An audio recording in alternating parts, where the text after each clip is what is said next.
We'll call the meeting to order. Let's start with the roll call, please. Commison. Bowden. Yes. Eichhoff. Yes. Merritt. Present. Edwards. Yes. Bogo. Yes. Peterson, yes. Moorhead. Fleming. Meller. Davies. Here. We have 7 present and 4 absent. So we have a We quorum. have a quorum. Okay. Current copy of the Open Meetings Act of Nebraska is posted at the back of the council chambers. Let's move on to item 2, approve the order of the agenda. So moved. Second. Roger and Aaron, roll when ready. Bowden. Yes. Eichhoff. Yes. Merritt. Yes. Edwards. Yes. Bogo. Yes. Peterson, yes. Davies. Yes. Motion carries. Let's move on to item number 3, approve the minutes of the June 9th, 2026 Planning Commission meeting. So moved. Second. Yep. Roger and Chuck. Roll when ready. Eichhoff. Yes. Merritt. Yes. Edwards. Bogo. Yes. Peterson, yes. Davies. Yes. Bowden. Yes. Motion carries. Item number 4, file number SU 26-004, discuss and consider action on an application by Daniel and Jennifer Dyer for Dyer subdivision located at 2766 North Park Road in a TA1 transitional agricultural district, described as a tract of land located in the east half of Section 25, Township 14 North, Range 34 West of the 6 p.m. Lincoln County, Nebraska. Okay, and you should have all received a copy of the review comments. Attached to that is 2 location maps and then the preliminary and final subdivision. The subdivision will split 1 parcel into 2 lots and will create a 30-foot access easement for Lot 1. Lot 2 consists of approximately 4.29 acres with an existing residential dwelling, and Lot 1 consists of approximately 6.78 acres. The applicants are proposing to build a new residential dwelling on Lot 1. Planning staff has no objection to the subdivision. The subdivision will be in conformance with the Lincoln County Comprehensive Plan, zoning regulations, and subdivision regulations. I'm happy to answer any questions if you have them. I believe the applicant is not in the audience. Okay. Okay. Anybody have any comments or concerns? Looks pretty simple to me. Looks pretty straightforward. Mhm. I'll entertain a motion. I move to approve file number SU 26-004, Dyer subdivision. Second. Second is Lee. Roll when ready. Merritt. Yes. Edwards. Yes. Bogo. Yes. Peterson, yes. Davies. Yes. Bowden. Yes. Eichhoff. Yes. Motion carries. This will go on to the Board of Commissioners meeting Monday at 9:30 a.m. Perfect. Item number 5, public hearing file number CU 26-010, discuss and consider action on an application by James Bunyan for a conditional use permit to allow construction of a second dwelling located at 5330 North Twin Lakes Road in an R1 dwelling district on property described as Lot 1, Horizon Estates replat, Lincoln County, Nebraska. Okay, and again, you should have received a copy of the review comments, a justification, a site plan, a location map, a couple of location maps, and then some pictures of the end product. As stated, the applicants are requesting the conditional use permit to allow construction of a second single-level home for their elderly parent. Traffic should be very minimal, just residential. Construction of an additional home will increase the value of this property and neighboring properties. Planning staff has no objections to the proposed second dwelling. The property is a larger residential parcel consisting of approximately 2.15 acres and is accessed from a county-improved road. Any additional residential structure in the area will not be a detriment to the surrounding property. I do have a resolution too, either for or against, and a couple of motions. And I do believe the applicant is in the audience if you have any questions. Anybody from us at all? It's a public hearing, so I guess that will open that up. It is a public hearing, so if we have anybody in the audience that wants to come up and discuss this topic, please do so.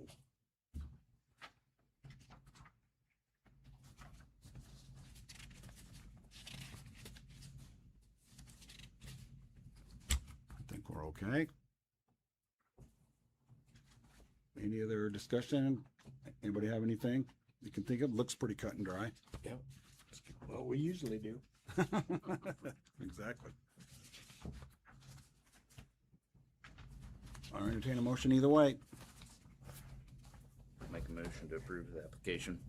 Close the public hearing first. Yep. Oh, yeah, we gotta close the public hearing first, my bad.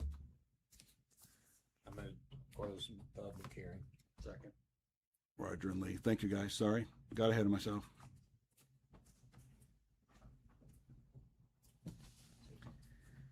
Now I'll make that motion to approve the application. Hang on one second, let her take the roll on this. Oh, sorry. Once again. You're fine. Yep, we're good, Edwards, Yes. Bogo, yes. Peterson, yes. Davies. Yes.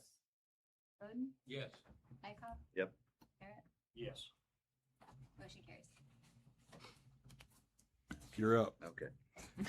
I move to adopt resolution CU 26-010A, which recommends the approval of conditional use application by James Bunyan to allow construction of a second home located at 5330 North Twin Lakes Road, and all the elements of the application are complied with. Based on the following factual wit, the application complies with current Lincoln County zoning regulations. The application complies with current Lincoln County subdivision regulations, and the application is in conformance with current Lincoln County comprehensive plan and Lincoln County zoning map. Second. Roger, second. Roll when ready? Bogo, Yes. Peterson, yes. Davies, Yes. Bowden, Yes. Dykoff, Yes. Barrett, Yes. Edwards. Yes. Okay, motion carries. Okay, and that will go to the Lincoln County Board of Commissioners on Monday at 9:30, and here's a resolution for y'all to sign.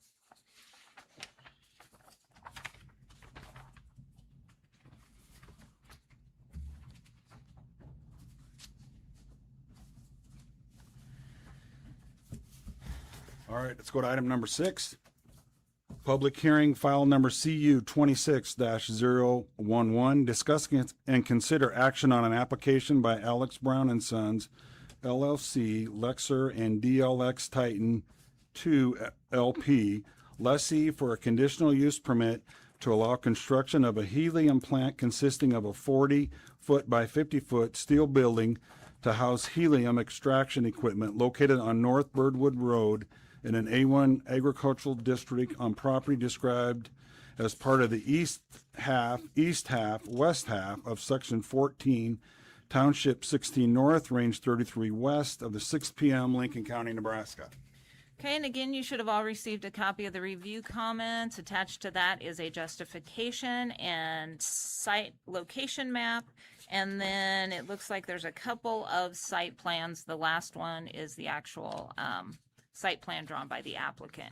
As stated by the applicants, there will be one 40 by 50 steel building constructed to house helium extraction equipment. There will be approximately 2 to 3 trucks every 3 days and 1 passenger vehicle each day driving to and from the site. The plant will be contained within the building and should have minimal effect to the surrounding properties. Planning staff has no objections to the proposed helium plant. The site is surrounded on the south, east, and west by the applicant and should not be a detriment to the surrounding property. The applicant is in the audience, so if you have any questions for them, you can ask. Otherwise, I'm happy to help. Anybody in the public? It's a public hearing. Anybody want to say anything, yay or nay, against this one?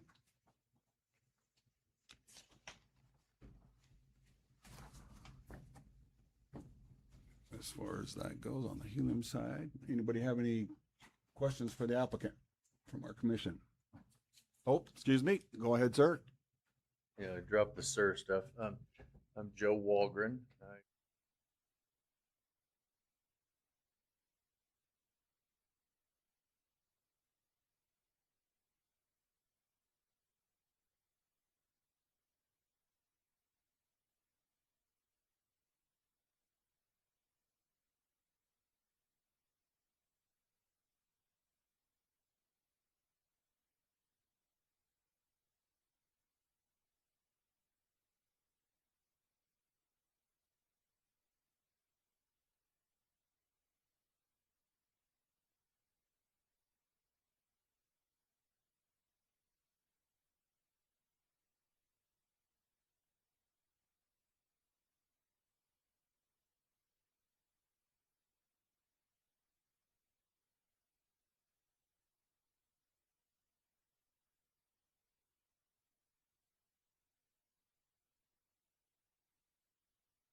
A fracking operation per se.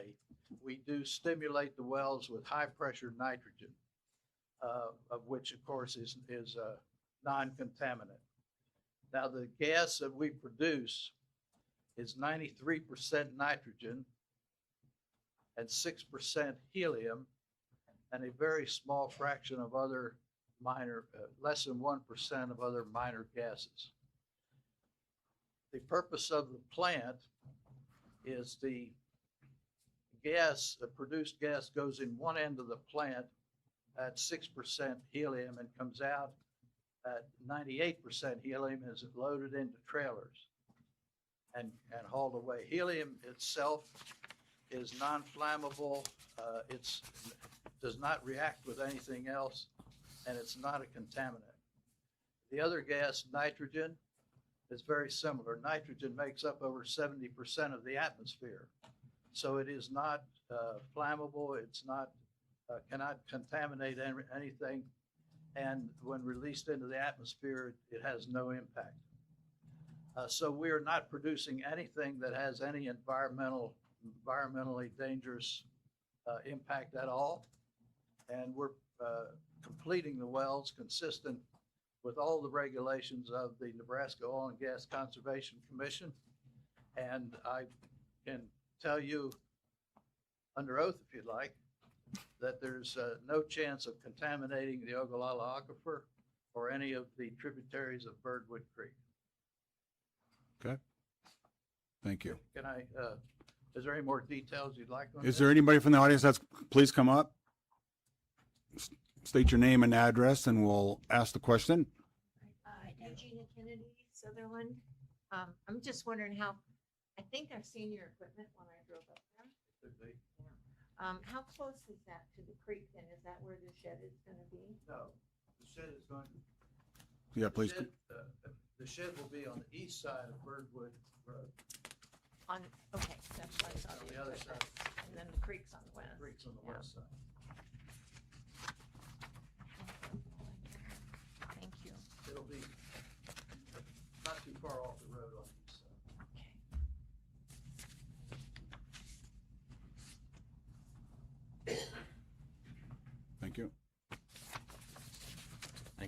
half a mile when you look on the map. About what it is? Yeah. Perfect. Anybody else? Will the gentleman from NRD come back up? Yeah, me too. Yeah. Mr. Walgren? Yep. Oh, am I satisfied? Yeah, well, yeah. Yeah, that'd be the first question. Are you or are you not? I'm definitely more satisfied than I was. Yeah, and I apologize for being unprepared. That just, you asked for opinions in the room, and that was jumping off the That's page. okay. at me. That's okay. That's why we're here. Oil and gas is something I will study up on and find out that I want to confirm some of the things he said, but I'm satisfied today. Thank you. You bet. Anybody else? Kirk Olson, Hershey, Nebraska, or excuse me, North Platte, Nebraska. Okay. Wondering if there's other wells like this in our area and how close they are, or maybe you have to go to the state to find other wells. I'm not sure. So once again, uninformed. Dave, can you give us some information on that? I think that's right. Mhm. Thank you. Ken, would you like for me to put my, sign my name? Sure. to it? Please. Please do. How do you spell it? Lehman, Lehman.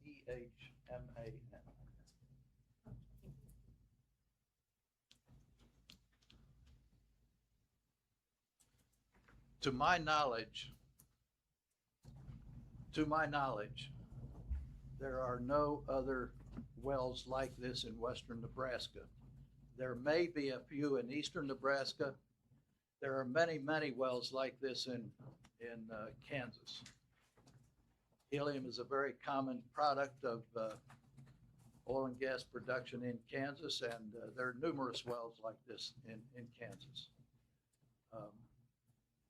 Through our geologic expertise, we were able to find an area here in Nebraska that nobody else had found. I was just gonna ask how you determined Yeah. that spot. So you answered that. Well, Thank you. I can't tell you all of our secrets. We have, I have one of my geologists with me here, Pete Kubik. We have a couple of other geologists back in Denver.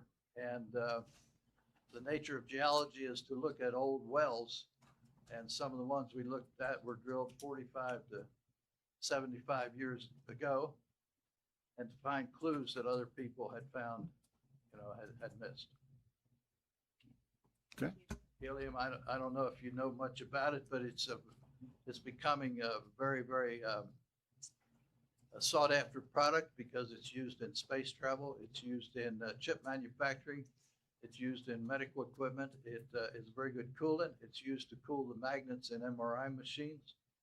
And numerous, well, you know it for the party balloons, which also is a use, but that's not the main use. Any other questions? I have a question. Yeah. Will you need more than one well, or how long does Well, helium well last, or whatever? well, we won't, it's like other oil and gas wells. We don't, because we're in a new area and we've not produced the well very long, we don't know how long the wells will last. We plan to have 7 wells for the initial project, of which several are already drilled. The others are being drilled. Okay. Thank you. Any other questions from the, yep, got one coming there. Please sign your name and state your name for us, please.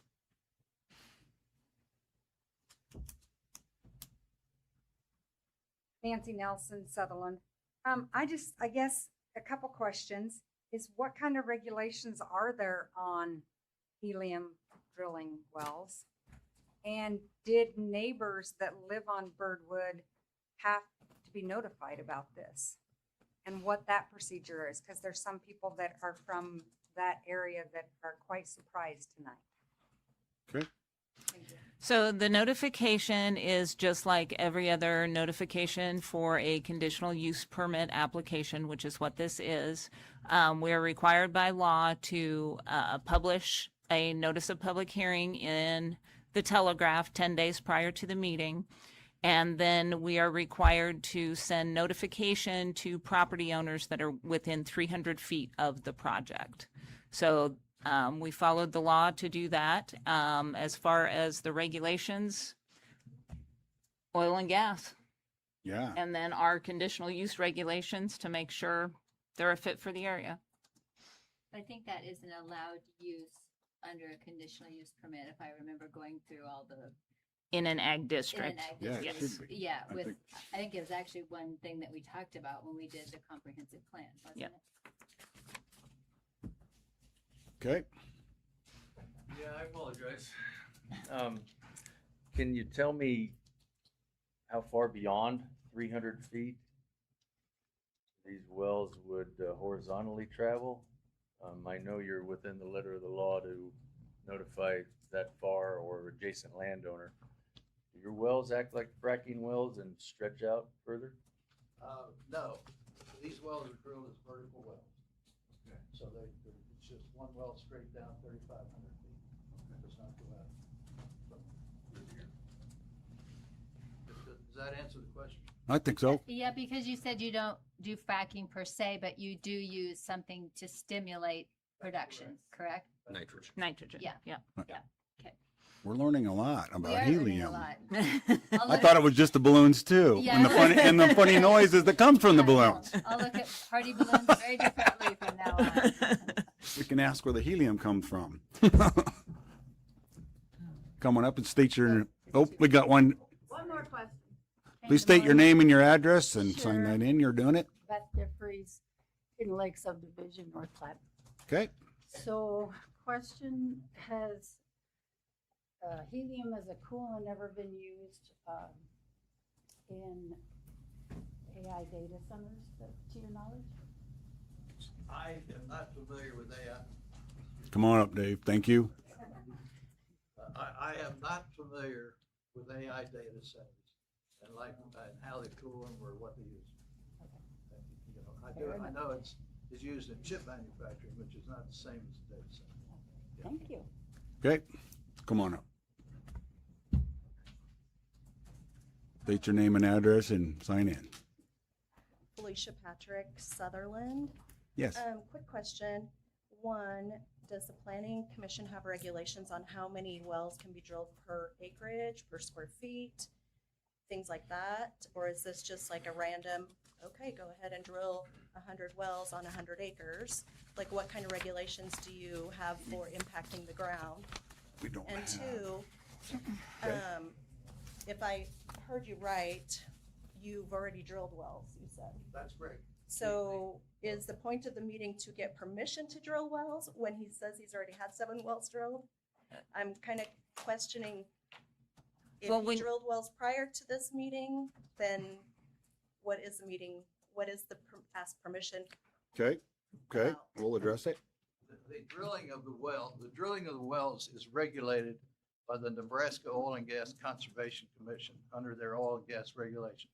And we have a permit and we have approval from the Nebraska Oil and Gas Conservation Commission for everything we've done out there vis-a-vis the drilling of wells, you know, or the production of the wells.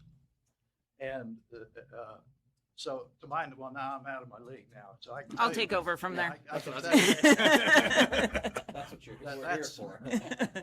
I can tell you that we've been in conversation for over a year with the Nebraska Oil and Gas Conservation Commission, and we have followed all their regulations. Okay. Okay. Thank you. Judy? So as far as the number of wells, again, that is regulated by Nebraska Oil Commission. As far as why they are here tonight, it is to get the conditional use permit to actually extract it and transport it. So it's for the actual location, put the building up, being able to drive to and from the site and extracting it from the ground. They've already gone through all the proper channels to be able to do the drilling, so that makes sense. Okay. So you said this was the first phase. What is your expansion plans, or what, I guess, what does that look like? The oil and gas business is a risky business. And at this point, we plan to put this plant here and produce it for some foreseeable time and see how it produces. And You know, if it produces exceptionally well, I'm not saying there would not be an expansion, but we don't have, you know, plans for an expansion. If it produces mediocre or poorly, then we'll take what we have and that'll be it. Your existing ones you have in Kansas, you said, No, I don't personally own any. okay, that's But just, That's what, yeah, okay, other The industry industry. players the do. industry, okay, Other industry players do. okay, And now I'm I got familiar- you. And I'm very familiar with it. We've studied it. And, but I don't personally own any. Okay, okay, then I'll, What is, sir, just, what is your, process of, if these wells don't work and you close this down, what is the process of closing these wells? Well, first of all, this once again falls under the Nebraska Oil and Gas Conservation Commission. You're Okay. required before you drill a well to post a bond. And that bond is held to, in case you don't, you know, plug these wells properly. But the condition is you plug the wells, you remove all your equipment, and you leave the area the way you found it. Exactly. that's what we wanted to hear. Yep. Yep. Thank you. And to address the expansion, we have regulations depending on what their expansion would be. They may or may not have to come back. Right, because I just knew that once, if it's approved, then Yeah. it's there forever. It's so. there, it goes with the land. Yep. So if there was a large expansion, it would be nice for them to have to come back. If there's a large expansion, they will come back. Yes. Well, they actually turning traditionally ag ground into commercial property. That's actually why they have to be here. Correct. Yeah. Right. Yeah. Right, That's how come they have to come. Yep. thank you. Anybody else?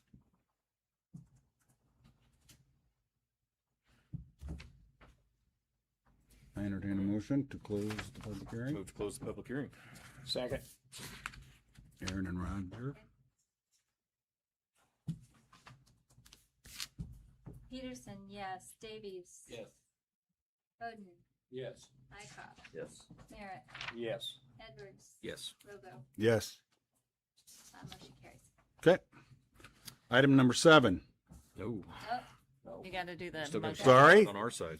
I was jumping. You Trying better to get out do, of here. I know, I was pushing, I'm sorry. Got a date? I don't. That's just, I know I should, but I don't. You guys know the next step.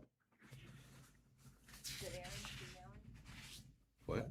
We're waiting to see if, I'm waiting for a motion to Yeah, approve. you're waiting for a motion? Waiting for a motion one way or the other.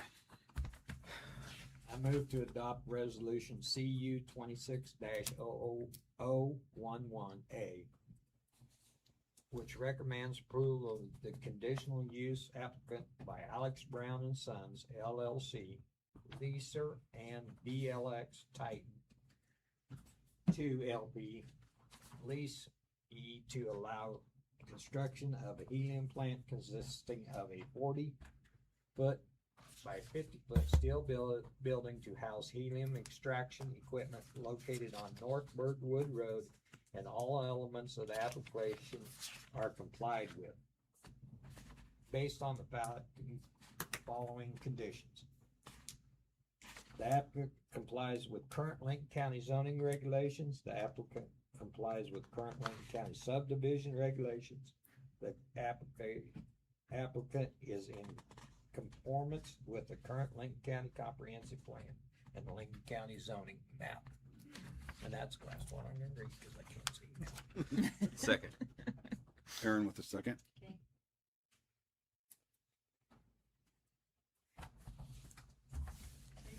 I'm ready. Bowden, Yes. Ickoff, Yes. Merritt, Yes. Edwards, Yes. Rogo, Yes.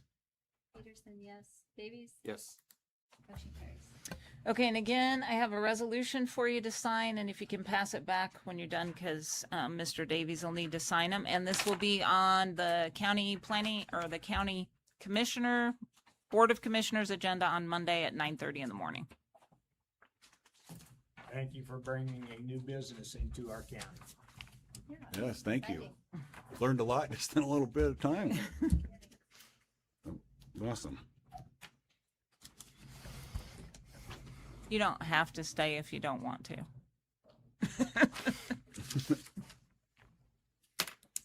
All right, we'll continue to item number 7. Public hearing file number AM 26-003, discuss and consider action on an amendment to the Lincoln County zoning regulations, section 4.07, land use categories / matrix, amending data center from a permitted use to a conditional use. Okay, and you should have all seen a copy of the review comments. Attached to that is the land use matrix showing the change, the proposed change. Lincoln County's current zoning regulations regarding data centers, land use categories, indicate that data centers are permitted by right in an I-1 industrial district. Now, just so everybody knows, if we leave it permitted as right, they can come in, get a construction permit and build, okay? I do not believe, based on the last 2.5, 3, 4 months worth of discussion, that that's what we intend to do, or you intend to do. I guess I don't vote.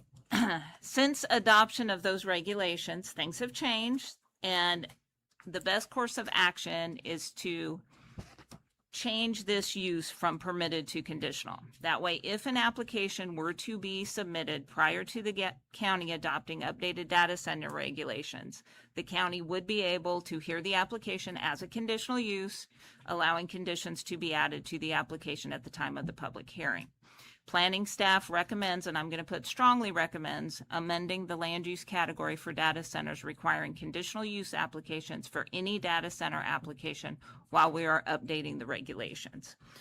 I have a copy of the resolution. Again, it is a public hearing, but that's what I took in all of the conversations that we have. So that's why it's here today.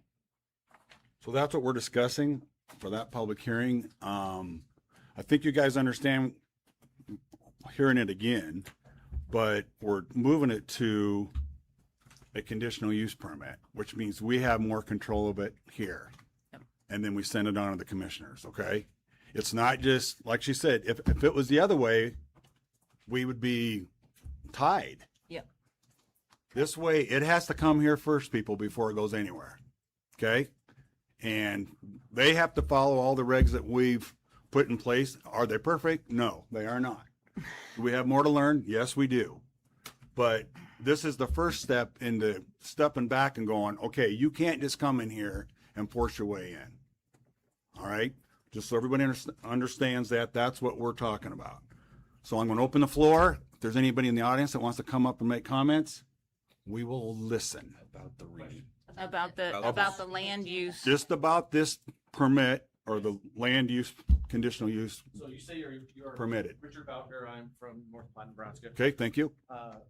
It sounds like you're saying you are considering making it conditional use. Is this, you are considering it or you're planning on doing that? Because there's a big difference there. Okay, so let me explain. please So do. this one right here, it's currently in our regulations right now today as permitted, okay? What we are doing, and this is not going to be a discussion really, we're going to discuss it, but we're going to take action. So we are going to act on whether or not to make it a conditional use right now. And like Chair Rogo said, what that means is if an application were to come prior to us getting the additional regulations that we're going to discuss in the next item, we have some safeguard in place to ensure that it comes as a conditional use. It would come before this as a public hearing before anything would occur. And is this decision going to be made today that we will know about, or is this something you're going to discuss and we'll find out later? Planning Commission is a recommending body. They will make a decision tonight on this amendment, yes or no recommendation. It will go to the Board of Commissioners on Monday. So we'll know that it's recommended, but we won't know if that is factual. At the end of the day, we'll just know it's recommended. It is recommended to be approved or disproved. Yes. They are always the final decision makers. We are the recommending body. And will we have public access to a meeting with commissioners involving this discussion? It will be on there for a public hearing. Yes. Just like it is right now. And will it be Monday? It will be Monday at 9:30 in the morning. Now, I've got a whole bunch of items at 9:30. I'm not sure which order it'll go into. You want to be there at 9:30. No, at the courthouse. That is the Board of Commissioners. Yep. Okay, thank you. Yep. And by the way, we got this sent back to us from the commissioners to do. Okay. It's just another layer of protection for right Right. now for this minute, because we already have the overlay districts that cover a lot of that. This is just an additional layer of protection. Anybody else? I think everybody understands where we're going with that. Yep. Move to close the public hearing. Second that.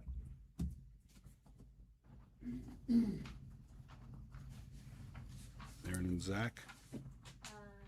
Aaron and Roger. or was it? Oh, was it? Okay, sorry. It was Zach. Okay, Or was it you? No, it's Zach. I thought it was Zach. okay, all right. Come on, boys. You gotta look at me when you do that. You know better read my writing. I've got it here. Okay, good, okay. Roll it. Bowden, Yes. Ika, Yes. Barrett, Yes. Edwards, Yes.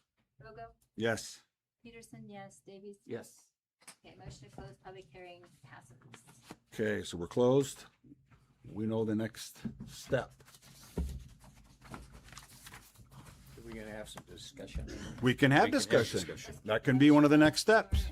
Since the public hearing is closed, they're gonna discuss here. Nobody can speak from the audience unless the chair wants to allow that. There we go. So if we- yeah. Let's Aaron, have you wanna discussion. have Let's a have it. motion? What do you got? You want a motion first and then a second, get it on the floor and then we discuss? Yes. Typically. That's the Roger. way we do it. Okay. Roger's rules.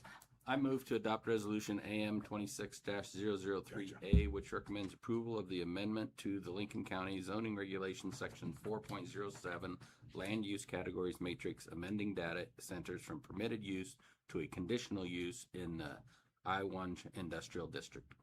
Second. All right. Now we can have it. Let's have the discussion. Roger, what do you got? I think this is one of those deals that we have to do, because if we don't do it, the state's gonna come in here and they're gonna say, you are gonna do it. We won't have a choice.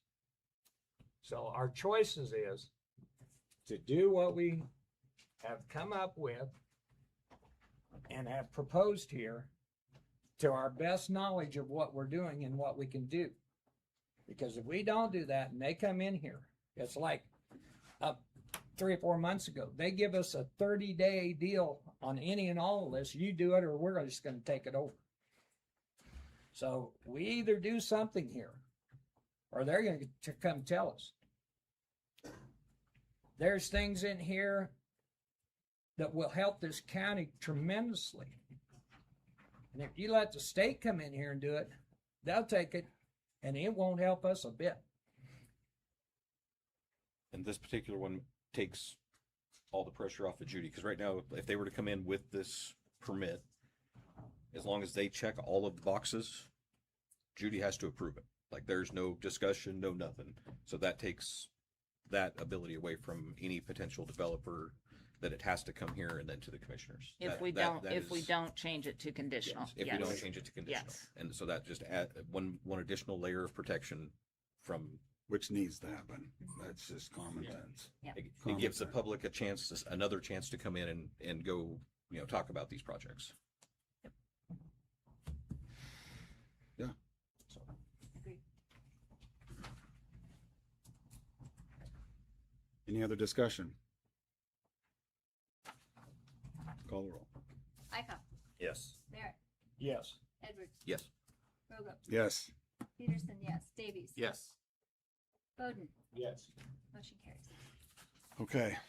Okay, here's a resolution that's changing it from permitted to conditional.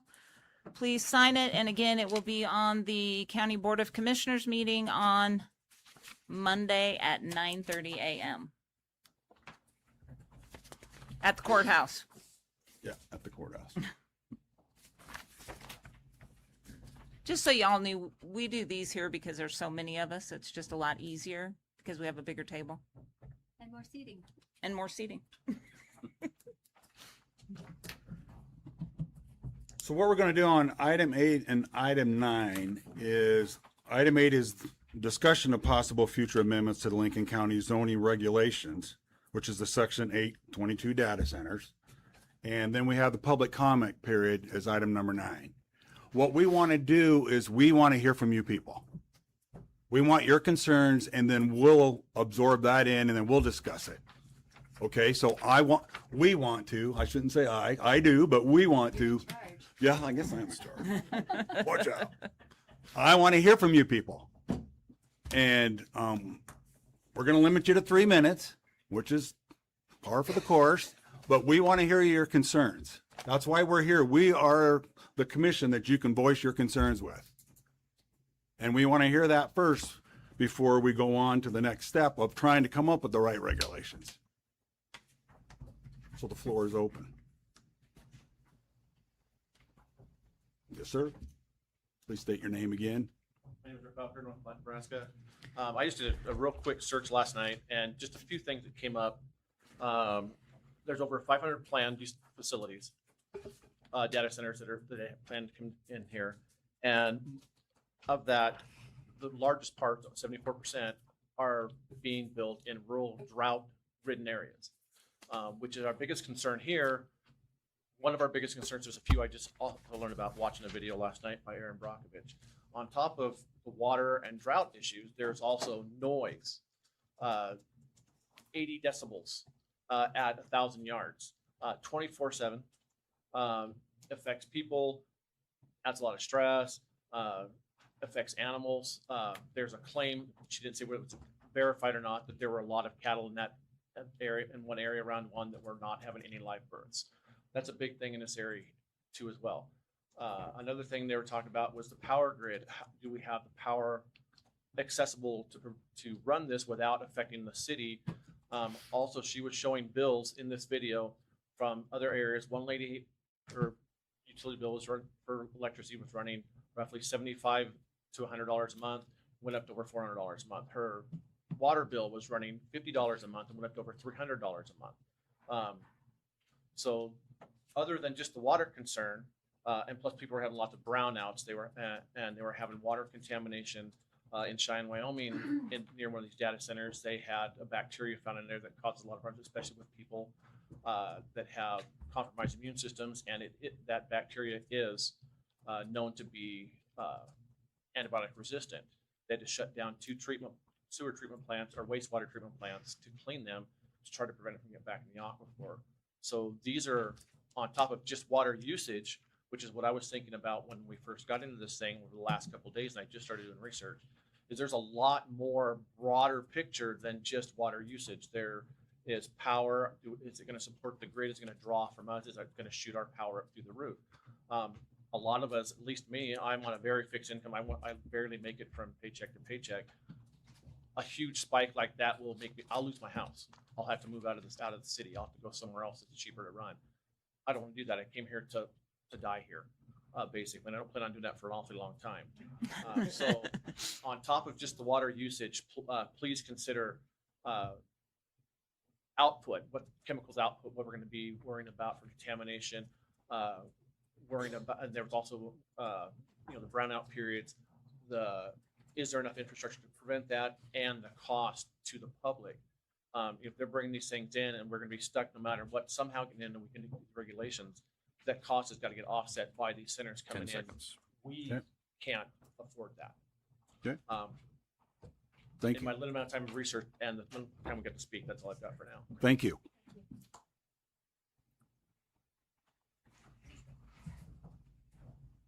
Please state your name and address again, Sign please. in again. State your name at least. I State think your your name. name's on there. Yours. But Yeah. state it.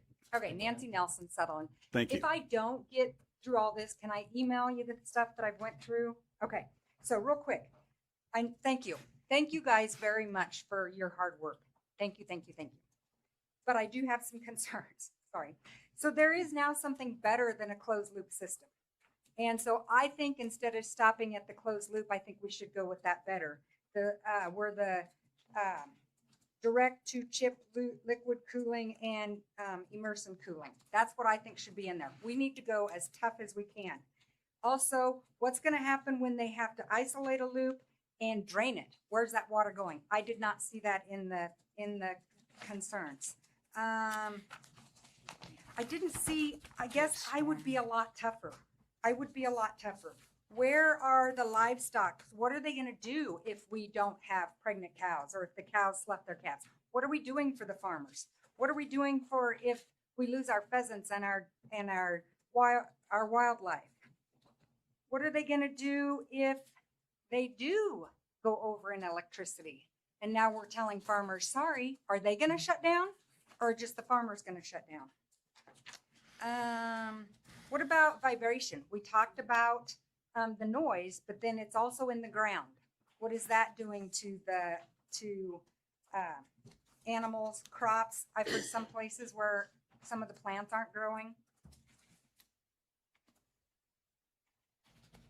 So then when it increases, they have to be at least 10 acres in the setbacks. Can we make them go through exactly all the same steps if they're going to add more? Come back. You have to come back. You can't just say, hey, we're going to build another building. Nope, you start over. Everything starts over. I guess I'd like to see that a little bit more. And and I think you did later on when I wrote this note, trees and shrubs around it. Make it beautiful because I don't really want to look at those buildings.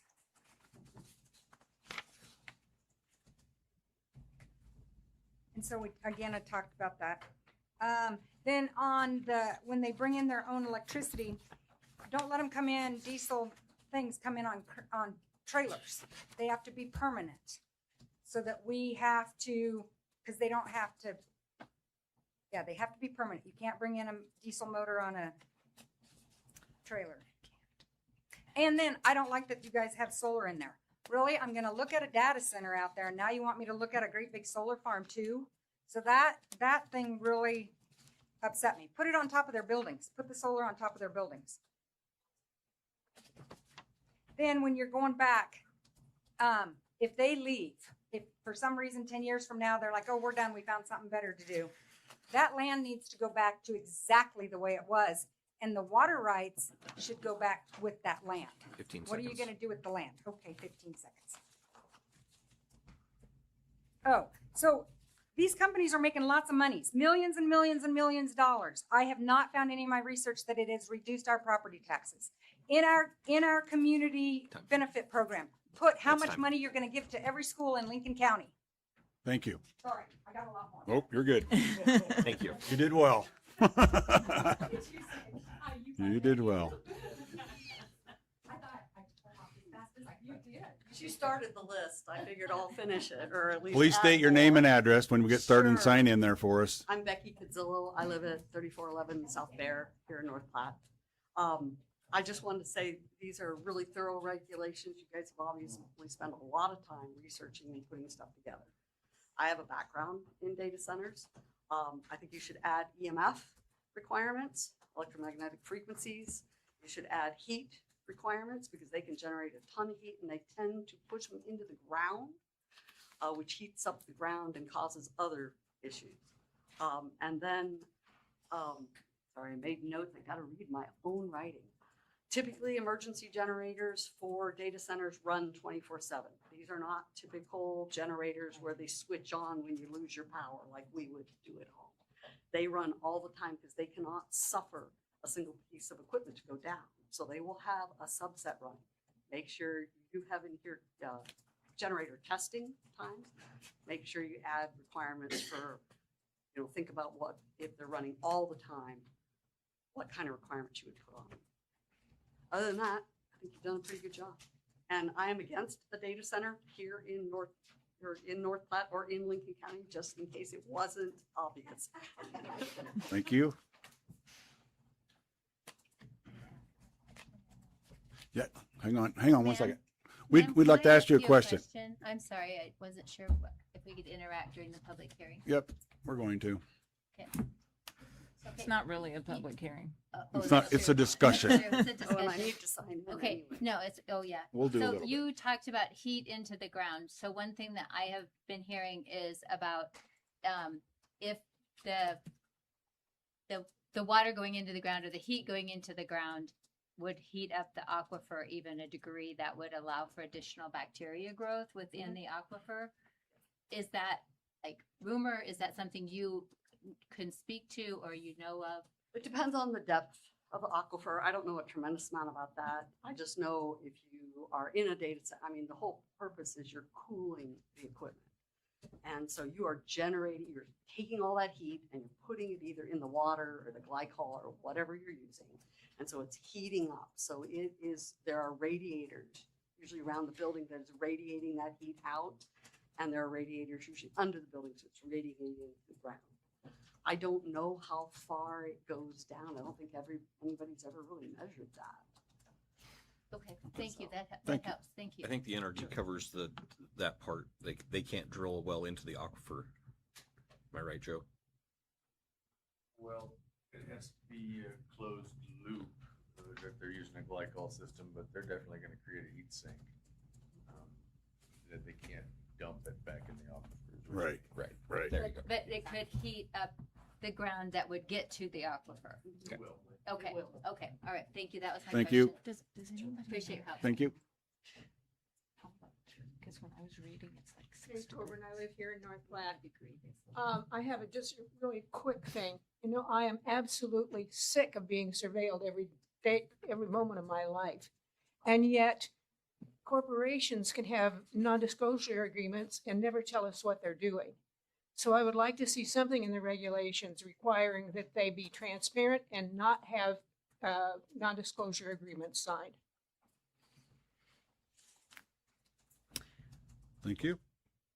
Like I said in the Board of Commissioners meeting on Monday, me as a county employee, I do not sign non-disclosure agreements. That will never occur. No, I do not sign non-disclosure agreements. Public record is public record. Yep. It lands on my desk, it's public record. Anybody else? Come on up, sir. Think you know the routine? My name is Mike Helverson. I live over on North Buffalo. I'm not as well versed at the information as I should be because all I did is pick up the paperwork as I came in the door.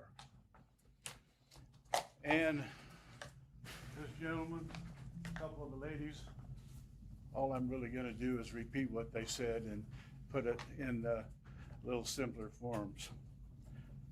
I hope you guys will do some serious soul searching. I have talked to 1 million people and they're all very passionate, but you know how it goes with meetings. Nobody comes to the meetings and nobody knows that better than you guys. This gentleman here, I don't mean to point at him, but he said, if I understood him right, that this was gonna help North Platte, help Lincoln County. Don't want the state to get their fingers in the pie. I couldn't disagree more. I am emphatically against this. Why do we want this so-called data center? Somebody convince me, what good does it do? They use one of the most precious resources we have, water, and they use a ton of it. I've been reading a zillion articles, some online things. They coincidentally 2 nights ago they had a 15-minute segment on this woman. She went out into one of the data centers, seen all the piping, the running around outside. It was unbelievable. And then she went inside and just rose and rose and rose and rose 8-10 foot shelving of computers. I'm pretty simple-minded, so I can't elaborate, but what are they doing with these things? And you can say they're storing this and storing that. Well, I'm the ultimate pessimist. They're doing something against us, but that's not where I'm going. The point being, they use a tremendous amount of water. They use a tremendous amount of electricity. They say there's going to be a lot of employees. Baloney sauce. There's going to be a lot of employees building it, but electronics, as we know, are eliminating jobs. And when that gets done and they turn the lights on, there's going to be very few employees. And like the lady says, what is it doing to our surroundings, our environment, our trees, our foliage, our animals? We do not need this. And I'll close one more time. Please do some soul searching and ask yourself, what does this they do for us? And I say absolutely nothing. The means don't justify the end, or the end don't justify the means. 15 seconds. Thank you. Thank you. Judy, can I ask a quick Yep. question though? Several of the people that have talked, have given their address as in the city. Let's do an address, an actual address. Yeah, but also, we don't have jurisdiction over the city. Right. No, we do not. Yeah. You can still listen. You can still listen Absolutely. to comments. I want to but listen yes. to comments, absolutely, without question. I just want people to understand we're the county Yep. commission, planning commission, and we are setting regulations for what happens out in the county. There is a Lincoln County, or there is a North Platte Planning Commission for the city of North Platte, and they set regulations for what happens within the city. Yes, that is true. And I just wanted people to understand the difference between what the city is doing in their planning commission and what now the county is doing in their planning commission. Yes, you can come up. I'll allow it. A lot of us do live here in the city, but when it comes to our power, when it comes to our water, especially it's gonna be in Sutherland, it's gonna affect the power plant. Well, that feeds the canals that come down here. That also goes into our aquifer. So we do share water with the entire county. We do share power. So we are from the city, but our worries are 100% just as justified as the county, even though we're not living out in the rural area, we're in the city limits. But the major things that this will affect will also affect the city, it's not just the county. Right, Yep. and I understand that, and that's why I wanted to say something, is I want you to understand that if something comes inside the city limits, that's not because of this board or the county commissioners. That's a decision that's made from the city. Yeah. Yeah, that's okay. Clarify that. Yes, sir. How you doing? Yeah. Emil Bunger, North Platte, Nebraska, 4701 Heritage Drive in Lincoln County. And I am technically still out of the city limits. So there. That's what she wanted to hear, so you're good. I'm good with that. Yeah, I'm gonna try not to like repeat anything. You know, everybody's made fantastic points, especially you. Yeah, I know. Well, there was one question that was brought up to me about that might need to be put in there as far as you know. I guess the question is where are these people based out of that want to put in these data centers to begin with? Are they even American? And I'm talking white American. Okay. Oh. Well, to a point, but yeah, that term can be pretty broad anymore. But anyway, the there's that. That's a big point that needs to be made. Are these people American companies based in America, you know, at least feeding America's stock market, you know? And because this whole thing is basically pushed by the Trump administration, let's face it. Operation Stargate. That's what this is. You know, the deregulation of AI is under Trump, whether some of these people want to admit it or not. It's a fact. That's one of the things that put him in office. Peter Thiel, Palantir, all these like tech giants, okay? This is scary Epstein class, nightmarish stuff, okay? That's probably the main reason I'm against them, period. You know, I start to shake when I think about this, okay? I had many other concerns is another thing that I think should be put in there is going along what I, originally said was if they sell them, that's another thing. Is it going to be a foreign entity? There's so many things that can happen with these things that it's almost impossible to cover them all. I'm not attacking you guys. You guys have made a very valiant attempt. Okay. So, and then another question I had was, Nebraska, like state law, it seems like as far as counties go, I think I was reading like a city can put a ban on a business they don't 15 want, seconds. but a county can't. I don't know if that's true or not, but people want them banned, but it sounds like it's illegal too. And you guys, if you guys outright said, I want to ban data centers in Lincoln County, period, for the rest of the life, forever, you can't do that. So it really is up to you guys zoning wise to put the noose around this. Okay. Thank you. So you guys have a huge responsibility. And it sounds to me like you guys are the only avenue that we can take to do that. So Thank I you. appreciate it. Thank you. Who's ever next? Come on up. It'll let the lady go first. State your name for us again, just to remind us. Alicia Patrick, Sutherland. Thank you. I am on the village board for Sutherland. So I have a couple questions more. I wasn't able to attend Monday because I work. And so at our last village board meeting, Mr. Bruns came to the meeting and stated that over the past 3.5 years, he and other commissioners have worked with their consultants to ensure that the Lincoln County Comprehensive Plan and regulations are sufficient to allow the commissioners to implement a moratorium if needed. He reported that the numerous data centers have looked at the community, but as of now, none have committed with an intent to build in the area. The Lincoln County Commissioners felt they needed to be preemptive and have the topic in front of them. He assured the board that the audience that the regulations are in place to prevent data centers from utilizing groundwater and surface water. So I'm assuming that that was a misconception if you are just now putting things into place.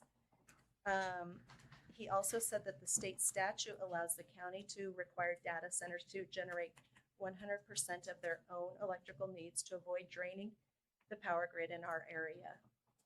I don't know where it's going. Rumor has it Sutherland. I don't know if you all know that that's true or not true. Setbacks and community benefit agreements are already in place, he stated. He also stated that the county can require them to build their own power plant now that the state statute allows this. Correct. That is correct. Okay. The power plant side. But you want to, yeah, you So want to this go with is that all one? in, this, Okay, these are so- minutes from Sutherland. Okay. Like, so I'm not just like Okay. remembering, so. Oh, yes, you're fine. So we have currently right now, Lincoln County has data center regulations. Lincoln County also has a comprehensive plan. And we also have soil overlay districts, which is our Valentine soil and our Loess Canyon soil overlay districts.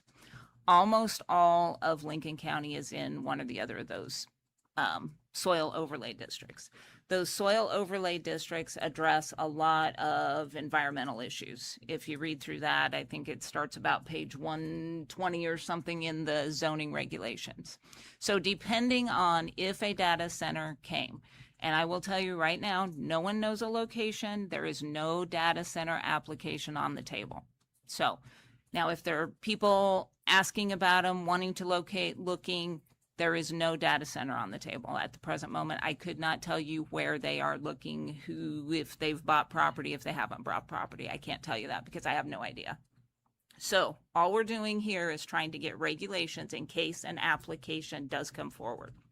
So currently, if an application came forward without any of these updated regulations, we have them as conditional uses in the soil districts, soil overlay districts.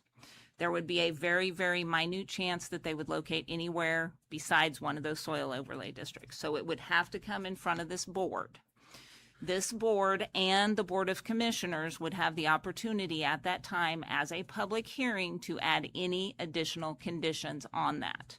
So the thing like the water usage, we could tell them that they are required to use closed loop systems or any other system that this board or the Board of Commissioners felt was more beneficial to the county. So yes, are there protections in place to protect us right now? Yes, but we are trying to make them better. Does that answer your question? Yes. Okay. Yes. And I think, part of it was that I wanted people to know what was being said to us publicly, because we, like a lot of, boards, we don't get a lot of people sitting in until it's like imperative that they're here. And so I think it's important to know what's being said outside of North Platte to surrounding communities by our commissioners. I think that's important for everybody to know.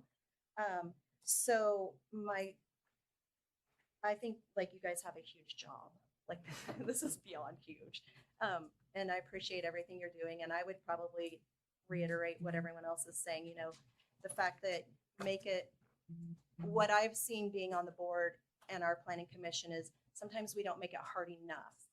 And then we're backtracking going, gosh, I wish we would have, and I would say, the same thing as everyone else, make it as hard as you possibly can, that they have to follow these rules and regulations, and, hopefully we can push it one way or another, but whatever your belief is. So, but that's all I wanted to say. So I appreciate you guys very much, your time. So. Thank you. Thank you.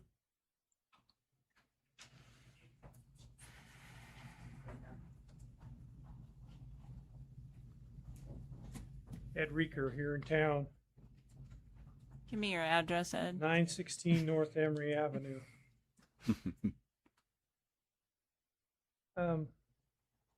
Thank you guys for what you do. It's kind of a controversial thing, I guess. Just a little. A few years ago, we were told that if we use cell phones, we were all going to get brain cancer. Not too many years ago, we were told that we couldn't eat eggs because we're going to die of heart disease. All of these things, all of these so-called frightening things that pop up all the time. My dad told me when, and I don't know if you guys have any agriculture background, some of you do, but my dad told me when, I think it was Garst came out with hybrid seed corn in the 1930s. A lot of the farmers wouldn't plant hybrid seed corn because they knew it was going to kill their cattle. Today, you can't find a field in this county that isn't planted with hybrid seed corn. As near as I know, there's a whole lot of live cattle out there. I think we can run away from this just because we don't know. And I think that's so important that we figure this out and we do it right. We've only talked about water as a coolant. And I'm not in favor of using groundwater, and not in favor of using a ground closed loop system. I don't know what that extra heat in the Earth's crust is going to do. I have no idea, and I don't think anybody does.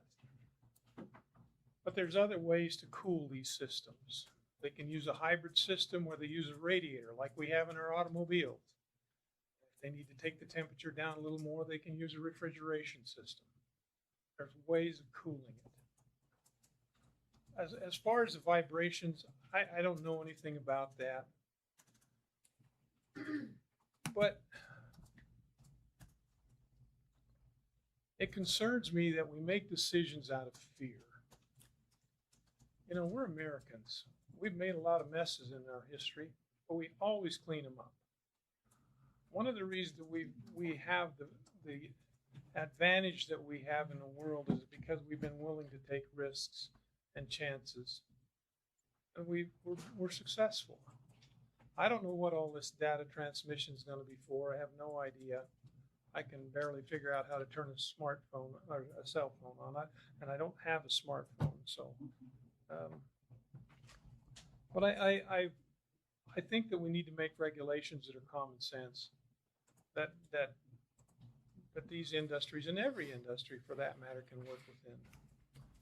I'm on the city council, and I heard all kinds of information about how if we let a beef processing plant come into our town, how bad it's going to be for our town, and all of the disasters that are going to befall us because of it. Hasn't happened. In fact, it's a big advantage to our town. So I think we have to take these things into consideration when you guys make your decisions. I'm not going to say I'm in favor of them. I'm not going to say I'm opposed to them. I'm not opposed to them. But I think that they can be regulated in a way that we can protect the environment, protect the citizens, and still take advantage of this technology. So thank you. Thank you, Ed. Judy, what is in the city, what is the regulation? We're working on it. Okay. Right now, the city is going through a process of updating the planning and zoning regulations, the comprehensive plan, similar to what we did 6 months ago. We're partially through the process. We have a meeting on Thursday, I believe, to complete some edits and things like that. We will be adding data center regulations to that. As of right now, a data center in the city of North Platte would be treated as a conditional use in an industrial district. Thank you. Mm-hmm. Come on up. You have provisions in the regulations for, if one of these multi-billion-dollar corporations goes bankrupt and they just leave the mess that they've made. We have Yes. decommissioning. Yeah, that's the decommissioning portion. One of the things that Okay. we've addressed. Yeah. Just as it would be just the same thing as the gentleman said about the helium plant. They would have to put it pretty much so back like they started. Can they do that if they're bankrupt? They have to come. they have Yes. to have a bond. They post Yes. a bond. Okay, thank you.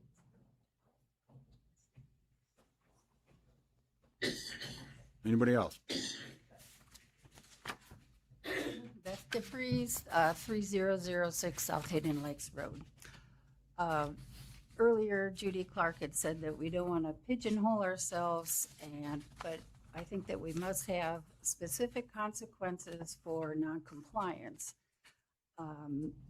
You said the county would hire a professional engineer paid for by the data center, but supposed to have our interest at heart, to inspect once a year.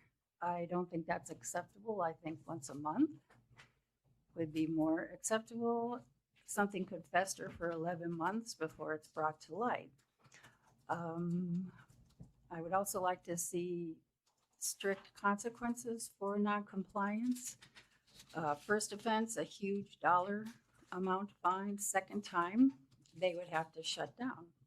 And of course, they would have to agree to it from the get-go, because that would be in the terms that they are agreeing to. So if we make it so it's like that, maybe they will say, oh, well, we couldn't possibly comply with that. Let's see what else. So the key word for the regs is that they must be reasonable, and that is open to interpretation. And to us, it is reasonable to protect our precious water.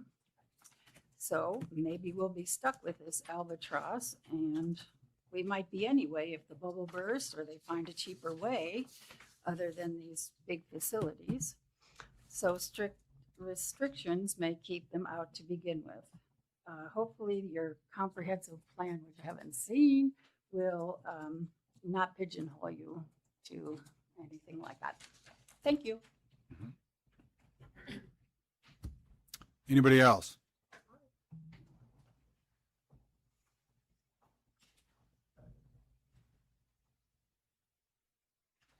Hi, I'm Diane Hibner. I live at 554 South Hershey Dickens Road in Hershey. And I guess my real issue here is, why is this being shoved down our throat right now? Honestly, if this is such a good deal today, it's going to be a good deal down the road, apparently. At least we'll know more down the road. Why does this have to be a done deal now? You know, anybody? I don't know. Anyway, I'm just going to read a 1-minute little thing that I've got here. I support responsible economic development But I also believe your first responsibility is to protect the people and the resources of Lincoln County. If this project moves forward, it should do so only with the enforceable conditions that protect our community for decades to come. First, protect our water. Groundwater is one of the most valuable resources we have.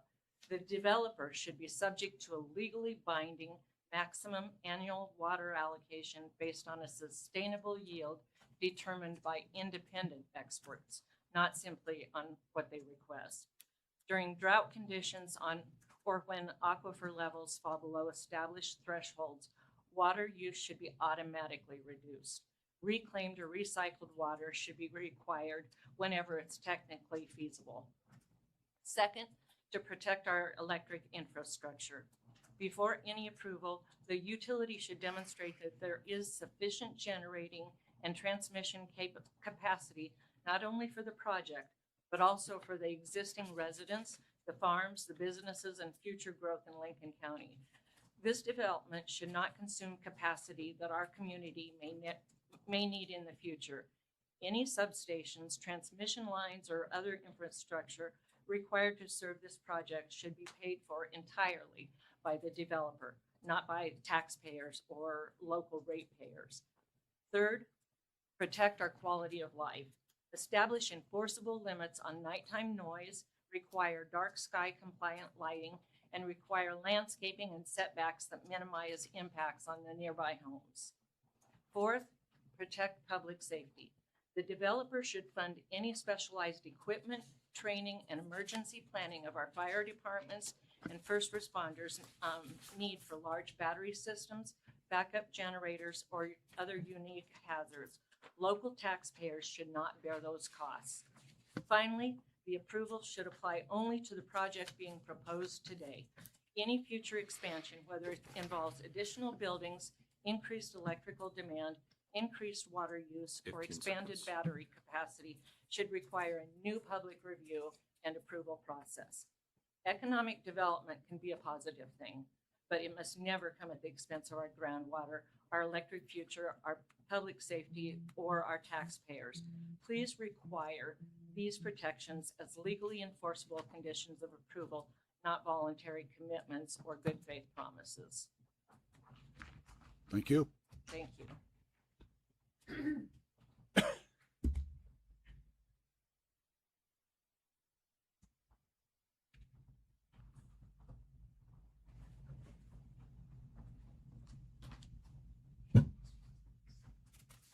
Anybody else? Yes, ma'am? I'm Jan Knight, 2619 West Phillip, and I totally agree with the gentleman who just left with the red shirt on who said it's all started with Trump. He's been pushing these data centers for a long time. But what I would like to say is I was at the commissioners meeting yesterday morning, and there was 3 of them who don't see the need for a moratorium. And that's all we were asking for. In fact, the motion was only for 6 months. And so I guess I want to know, I think we all want to know, why is it that the commissioners don't want a moratorium? It's like they want to, like Mr. Brunn said, we've got everything laid out, we know everything, and so there's no need for a moratorium. But anyway, that's all I have to say, and I'm fully against the data centers. And everything that these people have said when they come up, I totally agree with them.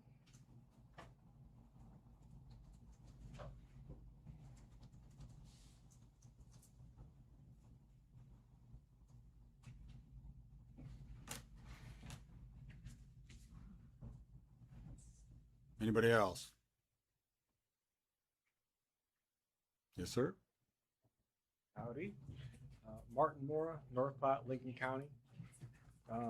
Address, please. Address, please. 2302 West 6th. So just a couple hours ago, I got to take a peek at the new drafted regulations of 822. It's fantastic to see you guys are making so much of an advancement on it. It's nice to see the new language compared to the older version. So, I've spent pretty much all of my life with language like this. I started out as a yeoman in the Navy, and so if anyone's familiar with military regulations, that's kind of where I got my feet wet, and it's gotten deeper since then. So my goal when I got my hands on those was to try and kind of come at it from both directions, primarily looking at it as an aggressive developer would, and understanding some of the exploits and issues that might be potentially looked at there, and then coming at it from the perspective of more of a blue team, where now that we've identified some of those things, what is the possibility of something constructive that can be provided to sort of look at that. And so I drafted that and put it together. I've emailed that to Ms. Clark, Ms. Peterson, Mr. Rogow, Mr. Edwards, and Mr. Wolfmer. And then I just didn't have other folks' email addresses. I'd be happy to send that out, or you can forward it amongst yourselves. So the red team provided a line-by-line numbered review using your folks' format to demonstrate some exploits that came from real-world developers. So we've done a lot of work in regards to the tactics that are actually being used out in the world. So none of it's a conspiracy. It's demonstrated tactics. And it's gone through it line by line, and it kind of had a heyday with it. When you see that email, I apologize for Red Team. He was built to be adversarial, and so he's a little plain-spoken. But ultimately, he is defined to be constructive. He only works from facts, and he's not allowed to do anything like illegal or under the table. It's all strategies and tactics. And then blue team goes through and line by line addresses each of those concerns. And again, I just wanted to be constructive, and so provide a little bit of language that might help address each one of those, because I don't want to have to send you folks back to the drawing board. It's really not my concern, my desire to be a stick in the mud. Like I said, I want to provide something that's helpful and useful. As Judy had said, there's only a few examples of counties that have come forward and tried to produce language like this. We're kind of leading the field. And Judy's been kind enough to sit down and speak with me for about an hour. I've spent maybe 10 hours or so in conversation with the commissioners and a couple of folks here. And it is good to see all of you making that effort. So the documents in your inboxes, there's a full, and I apologize for the presumption, there's a fully redrafted version of 822 with those changes, and they're in little brackets. So anything you see that sparks your interest, you can just go right to that line. You can see the changes in brackets, and you can adopt or not. It's entirely up to you folks. I just wanted to touch real briefly on the attention. How are we on time? I wanted to touch real briefly on I'll give you a little bit. The attention that we are getting. So, before on June 8th, when I went before the first set of commissioners, I published upstream of .me. And it's just a tiny little site. I haven't advertised it or promoted it anywhere. I've only mentioned it in council. Since then, it's gotten about 60 visits, but 25 of those were not people at all. They were sophisticated. I had put a couple of little tracking things on there to allow us to pay attention to who was coming to the site, and they're agentic systems. They're not normal web crawlers. And we're getting visits from, the Netherlands, Germany, Italy, Australia. So there's a lot of attention that is being paid to the types of activities that we're going for, that we're trying to do here. And so even beyond the folks that you all have had the chance to talk to, it's the breadth of the playing field is very significant. And so it's my hope that we'll kind of be able to lead the charge. And I'm hoping that the language that Judy and you folks will end up drafting will be kind of a blueprint that the other folks around us will be able to adopt. Because like you said, this is a very new process. Thank you.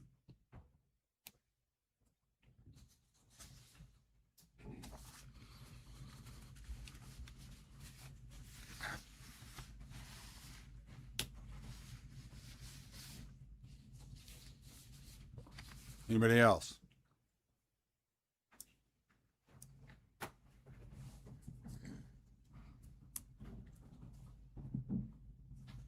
Charles Fleece, 33470 West Highway 30, Sutherland.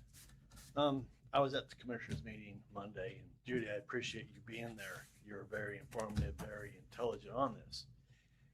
And I guess I'm here to support you and what you have to do, what you have to come up with all the restrictions you would say on any data center that comes in. I urge you to aim high. Don't hold back on anything. Write it in there, put it on the shelf, come back in a day, read it, and then don't back down. The commissioners voted with their vote. And they didn't even bat an eye. They didn't even want to second the motion to stop this thing, to put a moratorium, to slow it down. Nothing. So now we're here in front of you guys. You're the next level of slowing this thing down. I don't know if we can stop it, but we can slow it down. We can make it to where it's beneficial. I grew up in Sutherland when they built the power plant. And the amount of employees that it took to build that thing turned Sutherland School on its ear. I was going to school with kids that scared me. I grew up fast because it was a rodeo. I don't know who it's going to take to come in to build this thing. It may be in Maxwell. It might be in Hershey. It might be Sutherland. We don't know. But hang on, because it's going to be a rodeo if you don't build these schools up, you don't prepare ourselves. And we are getting ready. We are preparing, and thank you, Judy, for what you do. I appreciate you. Hang in there, girl.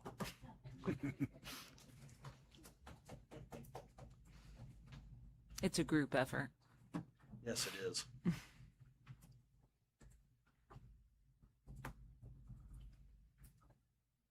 You were kind of her wingman. Wing girl there at the meeting. Thank you. Anybody else?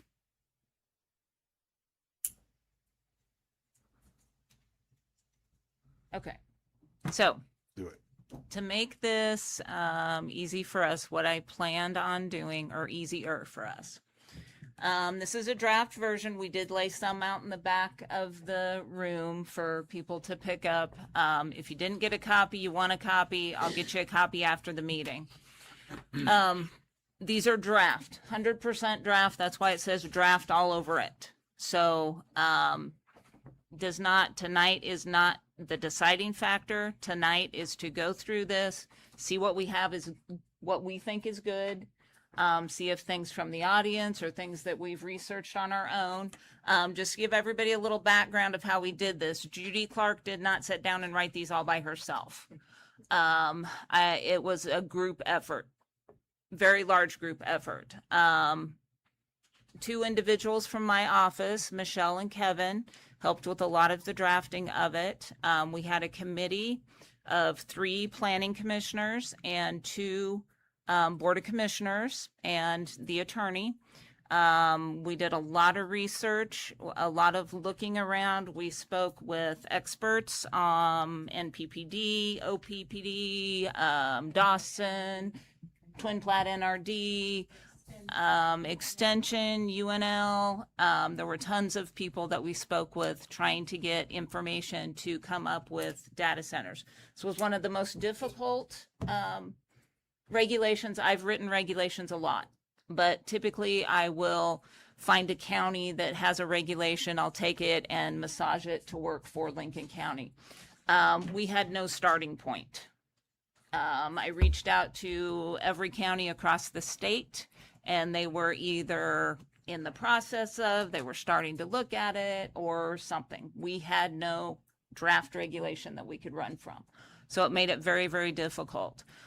We even went nationwide and started looking at regulations. There were a lot of different cities and not a lot of counties, but a lot of different cities that put in regulations after the fact. They already had data centers in their jurisdiction, and then they started trying to put in regulations. So through everything, we've been sitting down and going through these. So we'll start with just what the intent of, I'm not going to read everything word for word. And we started out with definitions. I'm not going to speak for Tyler, but as a lot of attorneys that I've worked with have said, your regulations are only as good as your definitions. So you've got to have some definitions. I also sent this draft out to police department, fire department, engineering, the county engineer and the city engineer, just to get some different takes on what we were doing. Emergency management, yes. Roads, Department of Roads. So there are a lot of individuals that have seen this. One of the things that came back to me from review from some other staff and other individuals that have had it is we are missing a definition for infrastructure. I know what infrastructure is. An engineer might know what infrastructure is. The general public might not know what infrastructure is. So one of the things that they suggested was put a definition of infrastructure in there. I did draft just this little thing, and this is mine, not based off of anything tonight. This is what I am suggesting as an infrastructure, that very first item, definition for infrastructure.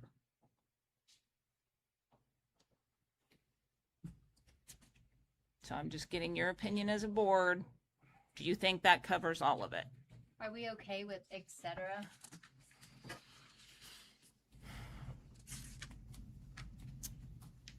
I'm just asking, like, that would be my word, but then I don't know if, like, what that would mean to the next person. That all be physical? Would there be, computer software network, that be part of that manage the utilities, would that be part of the physical, or would that be something different? It's an interesting question. Yeah, it is. I don't think we can do anything Yeah, inside we the probably building. can't do anything inside the Not building. inside. So You don't want us to come in, you don't want us to come in your house, so. City and what the county runs, or the public utilities run to manage their system. So, fiber optic cable, that would be, but infrastructure, this definition came from Webster's dictionary, I believe, not the et cetera part. I added that. Because the data centers, computer system run all their stuff, I'm talking about their monitoring system, their computer system, would that be considered physical, or would that be non-physical equipment? So part of this, as we get farther into here, has agreements with the local utilities and stuff like Yeah. that. So a lot of that is going to be covered by their requirements, not necessarily the county stuff. That's what she's Potentially. asking, if we even put et cetera on there. Tyler, do you have an opinion of that? Because to me, what I'm trying to get with infrastructure is the actual public infrastructure, the roads, the essential services. So your roads, your electric, your water. That's what I'm trying to get with the definition of infrastructure.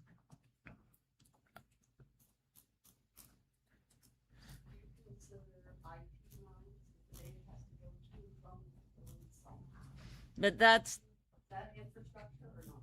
that type of infrastructure is kind of their problem. I'm getting at the county public, well, and not necessarily the county, because your electric is public infrastructure, but the public infrastructure. On one hand, that probably would fall into, because you would have to, if your pocket would have to pass through the public system to get to their data center, or would it run a totally different fiber optic network?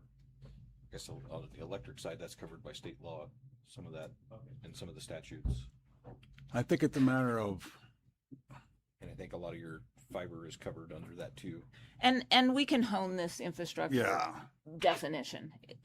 Is that something that this board would be willing to update the proposed regulations so. to include? Yeah. Okay. Yeah, let's Yeah. Yes. I continue. think this is gonna be a never ending update. Yeah, I think so. It's a I think living, the Roger- breathing document. Right, I mean, that's, it's that's- always gonna have to be We're gonna keep learning. Okay. updated. Okay, so Michelle's my grammar police, just so you know. So she said, does this such as but not limited to take place of the et cetera? Probably. There you go. I would say Okay. so, probably. So I'm proposing to put that on there. Okay, let's go back to the regulations. Okay, so that's one of the things that I would suggest. Do you as a board, and I'm sorry, I don't want to discount the audience at all, but if we have this back and forth, it may be kind of difficult. Yeah, we're So- gonna have to stick with the board a little bit more. Just a little bit. Yeah, that could make it a little tricky. Yeah, that might be a little difficult. So, is there anything else that the board can see that we need to do with definitions? Now, these definitions, most of them, it's not something that I just grabbed out of the sky. There are definitions out there for what an ancillary is, what a campus is, what a co-location is. So that's just kind of what we stuck with. Mm-hmm. So I didn't see anything else that's really missing. There was a suggestion when it came to cooling to add something more to this, but again, this is just a definition of a cooling system. It's not saying you have to use this type. So, okay. Yep. If you guys see anything you want me to stop, just tell me. And I mean, that's not part of this, but just for the somewhat, it's pretty much as so we're demanding to have the most updated cooling system that they can possibly have to start out with. We're not gonna let them use something that's ancient or nothing else. Yes. Yes. They're gonna have the most updated, economical, or whatever you wanna say, cooling system.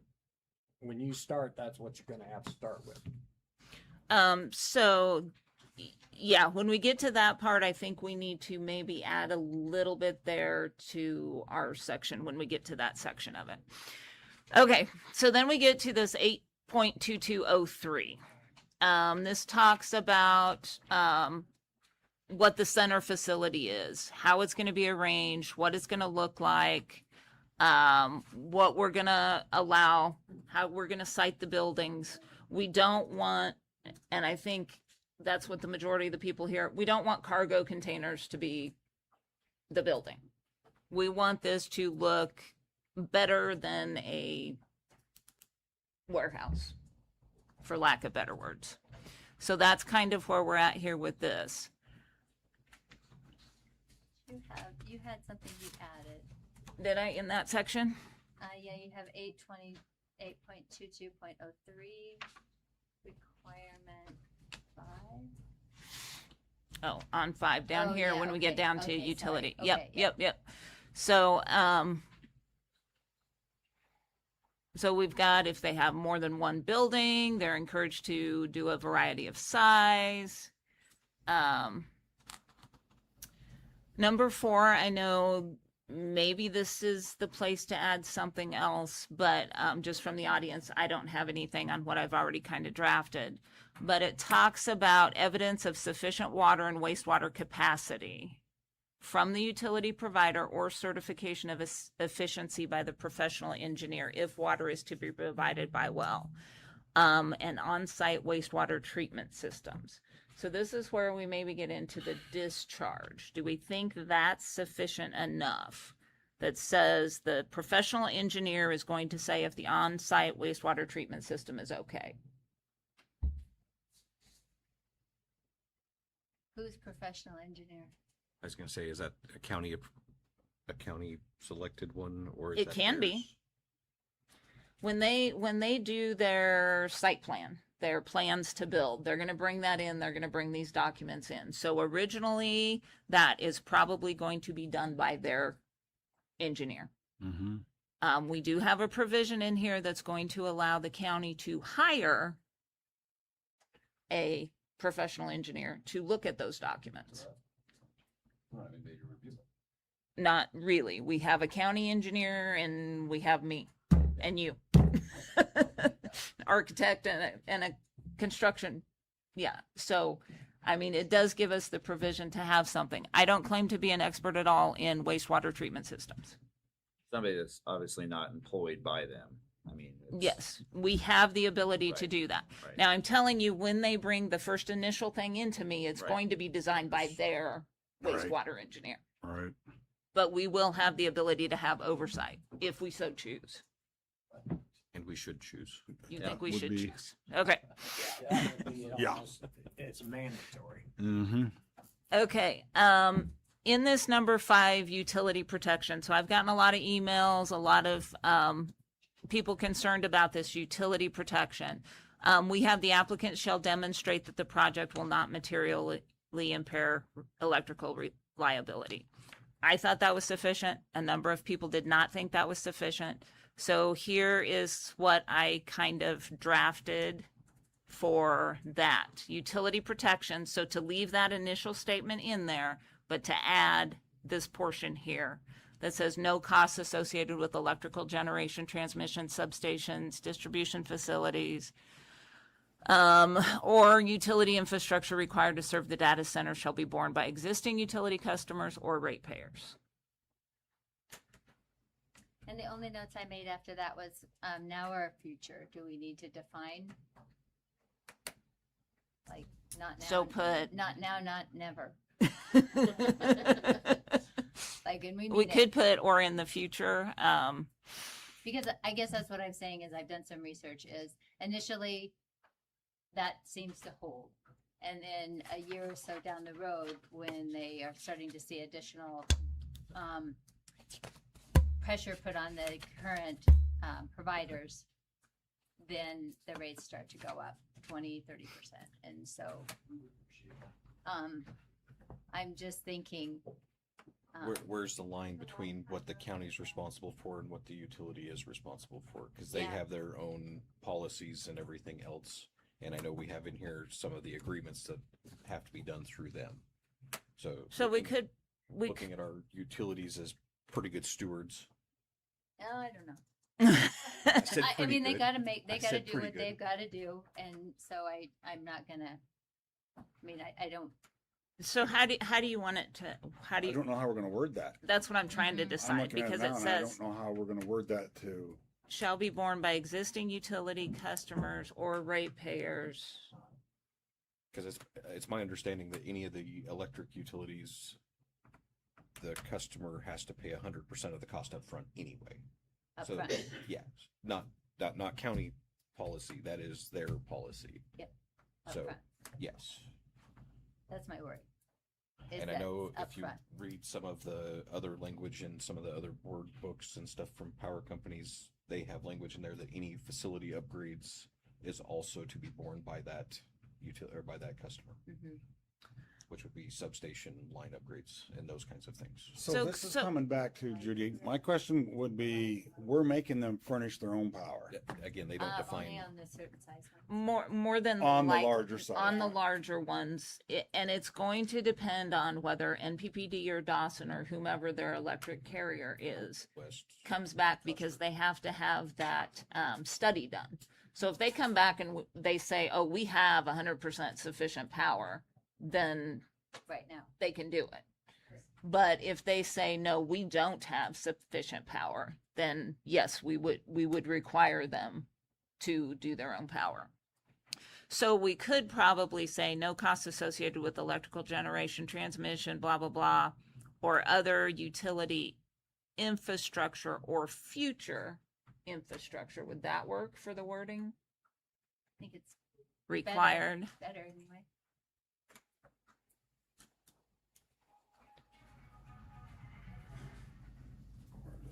Or Yeah, but future. how do we leave, I mean,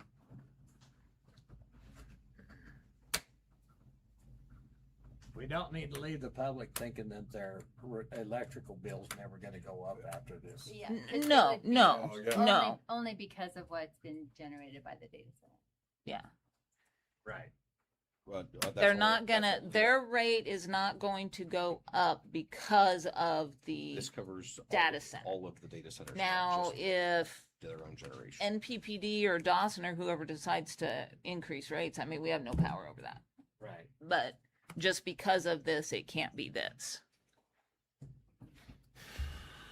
And I don't know, maybe we can't control it. Yeah. Well, I guess that's what I'm wondering is how does the county won't enforce that? Yeah. Yeah. Because if the power company comes in and says, we need to rebuild this 2 miles of line, 10 miles of line and add a substation, well, is it because of that? Does that mean they're coming after this power company going to come to the county and say, we need to do this, you guys have to pay for it, go collect it from them? What? Well, I understand what Aaron's saying. I mean, Yeah. that's what I'm trying to say. Unless we have records from the power companies and who bears what? And how can you prove who bears what? Okay, and again, Reports. huh? We get reports Yes. on usage. We're supposed to get reports on usage. Annual, yeah. Annual reports on usage. So we will have an idea of what they're using, what the requirements are. So basically, anything built specifically for this is not going to cost Right. the rest of us money. That's what we're trying to get at with that statement. Okay. I'm okay with that. Okay. So, whoops. Okay, so that's utility protection. This is if grid tied, so there's a difference between whether they're using the electric or whether they're not. Number 7 again. Trying to be simple because this is a 9-page document. Applicant shall be responsible for all costs to extend the infrastructure to the data center. Very similar to 5. I did get a lot of feedback on this one in particular. So that's another one that I went in to say, okay, let's add a little more description. So again, I put same language, but added including but not limited to any roads, water, wastewater, distributions or utility upgrades so that the existing utility customers, taxpayers, and ratepayers are not required to subsidize the project.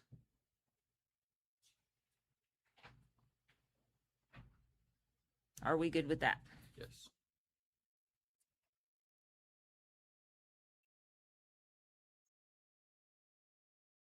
I think so. Okay. And again, For if you now. guys have changes as For we're now. going through here, let me know. Okay, development standards, setbacks, buffer zones. So we're requiring landscaping, walls, other appropriate measures. They have to be designed to ensure capability with surrounding environment. Some guidelines on exterior walls and roofs. Yep. And I think I did something here on number 2, if I remember correctly. Okay, so here's another one. Any water cooling and other uses must be a closed loop system or recycled system. Now, I've had some suggestions here that we put or the most efficient something. So we ended up with closed loop cooling systems shall be designed so that the annual water makeup does not exceed 10% of the total and annual water supplied to the cooling system, excluding water used for documented emergency repairs or replacement of system components. I'm also wondering if we should add something about they're required to use a closed loop or recycled water system or more Most advanced cooling system, that uses less water. just like the That gentleman. uses less water, yeah. Well, There's a way to- or helium deal or whatever comes along, you gotta get it fixed up so you ain't using it. Can Okay. we do that, Tyler? Quite frankly, you could put in language that says they shall not use any system that uses more than X number of gallons of water. That allows them some flexibility, whether or not that's a glycol, whether that's some sort of air-based system, I don't know. We don't know what they have. We don't know what they're gonna have access to if and when they ever show up. Right. The issue appears to be water, so I would put the limitation on the water, not necessarily mandating some sort of cutting-edge technology we don't understand. Right. But hedging against the risk of they come out with a system that is very water intensive or generates wastewater. Right. I think it would just as easy to put something that says they shall not employ a cooling system utilizes more than waste per award to come up with, X number of gallons over whatever time period you want. Depending on the size of the development, that number could be huge or small, right? Joe, please come up. 2 types of water in the state of Nebraska: surface and groundwater. managed by two different entities, so if they bought groundwater from NPPD's system out of the Cordy Canal, that would be a whole different set of rules. I think you're talking about groundwater, so state groundwater, if you would. Okay, that makes sense. Thank you. Thank you. And to that point, I've not heard too many people come up very concerned about losing surface water. It's their concern about surface water, but most of the public I've heard over the last month has been very concerned about aquifer groundwater.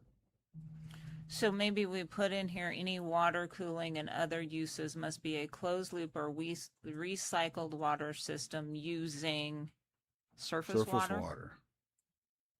I truly guess we're trying to protect groundwater, we're steering it toward a non-water solution or a surface water solution. But then that would not be Twin Plat.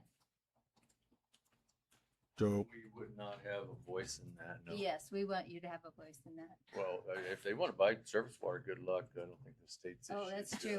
That's I true. don't think the state's issued or any appropriated since 1971. Yeah. That's true. Good point. Good point. It'd have to be a lot of, I don't see how we could even say, okay, they can only use 10,000 gallons Right. of water either, Right, 'Cause- depending on the size, I mean, if depending you're, on the size. Yeah, you don't know what the size is. I don't know. What? In my research from reading about hyperscales, because that's what I think everybody is freaked out about, is these massive, huge ones.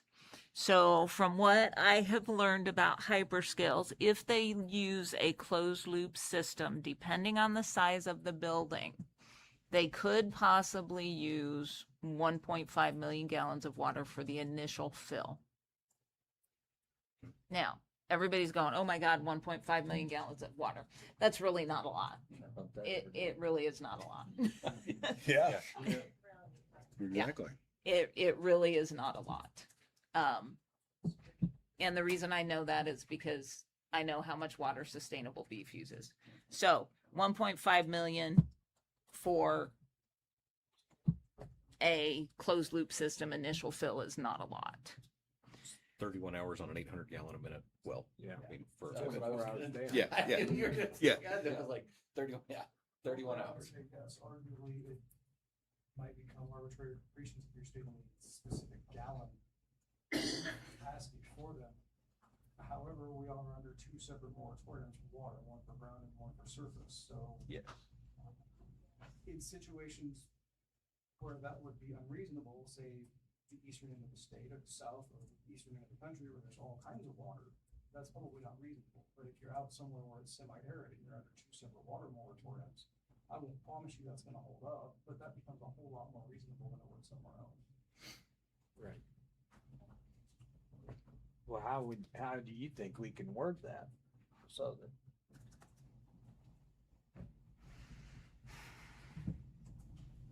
I guess how much water are we comfortable with them using? That's the question. right, I mean, that gets down to being the question and the size of the operation, if and when it does come, is how much water are we willing to let them have to try and run the operation? Does that go back to Twin Plat?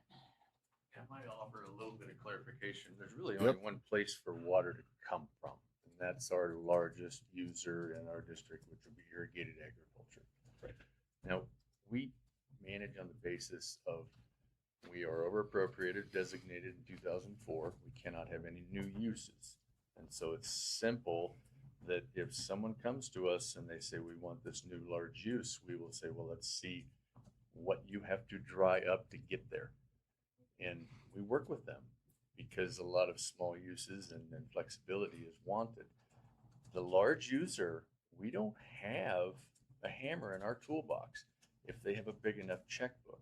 Mm-hmm. You see, they can come and buy 1,000, 5,000, 10,000 acres of irrigated agriculture, make the math work so the state of Nebraska and then Lincoln County won't be changed in any way. And you won't harm your neighbors, but they will dry up a tremendous amount of agriculture to do it. We don't have a hammer to stop. We have a hammer to keep them from harming their neighbors and keep them from creating some new use that would put a tax on the rest of the users. we have no zoning authority. So we work with these people as they come in, reluctantly. I'll take my hat off and be Joe for a minute, but don't like it. But as the NRD, I don't have anything to stop it. But you're looking at, when you're asking how much water they would use, you're calculating how many acres are you drying up. Right. If that sticks in your craw. As Mr. Walker. We have a moratorium on a new use, a new well, but they can dry up other uses. Regardless of what this board decides. Okay, hang on. Hang on. All right. Any new proposed use would have to find someone to sell them water. Right. The county cannot regulate whether or not an ag producer wants to sell their water rights to someone. We simply cannot. Mhm. Unfortunately, the truth of the matter is, if a very, very large data center who requires a lot of water shows up in Lincoln County, it's because they successfully convinced these folks' neighbors and friends to settle. Mm-hmm. Period. I don't care what restrictions we put in place. That's the step that has to happen. So, No matter where they buy that property from, they could buy a neighboring pivot that's 20 miles away and have their water rights, or, yeah. So. There are mathematical calculations of stream depletion factors that change that number. They might have a decrease in the number of acre feet they get by moving closer to the river. Gotcha. But they can move it around within the laws of the state of Nebraska and correlative rights. They can move it. This may be a dumb question, but why do we prohibit the use of water as a cooling system? Period. Because there are lots of alternatives out there, which then you have to rewrite the section to be more towards the impacts of using a non-water system. Maybe a dumb question, but. Well, it's always a possibility because, I mean, after all the research we've all done, water's been the main one. Yeah, and I then mean, I've tried to see the air conditioning ones, like even Ed talked, the radiator type style, the whole. Apparently, let's face it, these guys are in a business and they're going to do the most cost effective thing to make the biggest dollar. That's what we all do every day. So they're going to do that, but we don't know. We haven't found, at least I haven't found a cut and dry answer on what is like, and even Roger said that too. 5 years from now, water might not be the hot topic. They might lose helium for all we know. Well, I mean, let's face it, we don't know. It's changing so fast. But that's where, and this really is a part of it, but they have to keep updating somehow we got it put in there that they have to keep updating to the most efficient cooling system. Like if it does go to helium, you guys got to update to that. You're not going to use this water. You have to. Can we do that, Tyler? So we could put something in there that says water cooling must be closed loop. Do we all agree that if they are going to use water, they need to use a closed loop? Oh yeah. Okay. No doubt. Okay. And using water only as a last resort. Is that groundwater or surface water? Whatever Joe tells us. He's throwing you under the bus, Joe. There you go, Joe. I know. Yeah. yeah, Whatever information we get, that's. I don't I'm, know how they get surface water. They have to buy it from a neighbor. so any cooling and other use What must. I would tell you, Roger, is no, we probably cannot write into regulation that they have to continuously update to the most cutting edge cooling technology. Because the issue with water, the water usage is a symptom of the technology that they have for cooling now. The water uses are concerned, not what technology they're using for cooling. Right. Other than the water use, the power consumption, we don't really particularly care from one version or another. Other than one takes a whole bunch of water, and if it's taking water and dumping it back out, it's going to create wastewater. Right. So we don't want that, but it's not because we don't want them to use water, it's not how water won't be. So we don't really particularly care whether or not they're on the cutting edge of technological upgrade. We care whether or not they are becoming more water efficient. Okay. Yeah. Okay. The other thing. The closed loop system. There was a site in Fayetteville, Georgia, that over a 15-month period, over 30 million gallons of water that was unknown of until they found it 15-month mark. That they weren't even aware of. Because of leaks and repairs and things Yeah, like so that is what that would be. to help enforce the closed loop system. But we do Right. get reports. We do get reports. We do get reports from what their water usage is. So you're probably going to see a higher volume or something like If that. there which, is a well, the NRDs yeah, have told us that they do monitor the wells. Yep, they do monitor the wells. So Joe, would that well continue to be monitored, or however many wells they had to purchase? Yeah, and you'd be. Some of your conversation revolves around keeping them from using a drop. Every acre that they would dry up has a historical use.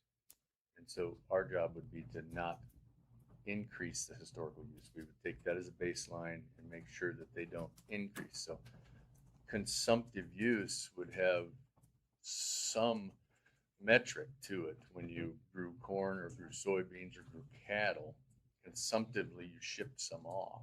You used it, you got evaporation, you've got transpiration, you've got actual consumption of getting shipped off in the form of corn. So I think you might be in error trying to keep them at a zero use. You're actually drying up acres and not utilizing the aquifer. We don't have a lot of people do that. They try to match the same. We try to make sure they don't harm their neighbors. So they would be charted that way. We have a requirement that's coming through our rules and regs to require a third party like Olson or somebody like that, Olson Associates, to examine and run all of their math and our math through the models, because we have several models in different areas of our district. And so that's another one. But once again, if you're a multi-billion-dollar corporation, another $10,000 study doesn't mean anything to you. Right. Okay, thank you. And we do require a water consumption study as part of the regulations. That's part of the regulations, right? Yeah. Oh, yes, sir. You can give us some comment So briefly. Come up to the Come up to the monitor. Come up to the mic, please. The monitor. How about the mic? I'm looking at the monitor. So one of the things that Red Team had pointed out was the kind of what you folks are talking about is the possibility of a certification loophole. And what it had wondered about was potentially working with, and this is why I was just brought to mind, was working with Twin Plat NRD to change the language so that you're trying to verify a net zero aquifer impact. So you coordinate with them, and the mandate is more about the localized aquifer drawdown, well interference, and drought contingency analysis. So it's not that you're focusing on the technology, it's that you're focusing on the end result, and it gives you a little bit more control over the language that you're using, and it allows you to work in conjunction with Twin Plats and the other NRDs to kind of focus in on that. That makes a lot of sense. Yeah, that would be the way to go. How are we going to word that one? How are we going to word that one? You might have the wording that he has come up with. Yeah. I just. But really, what we're worried about is any end product that we don't want, which is interference with the aquifer. And so we're minimizing the risk to the aquifer, not necessarily worrying about how they keep that from happening. Is that right? Any water. I would like to put on there as approved by the NRD, but the NRD wouldn't have any authority if they were using groundwater. The NRD would No. have authority for groundwater, but not surface not water. surface I mean, Not surface surface. water. Yeah. That's what I meant. Other than they just tell you where it came from and where it went. So if we put this wording on there and say something like, let me see what the other section, maybe some of the other section has something in there. I'd say something real quick. Come on up. I just got a quick question. Stand up, please, at least. Thank you.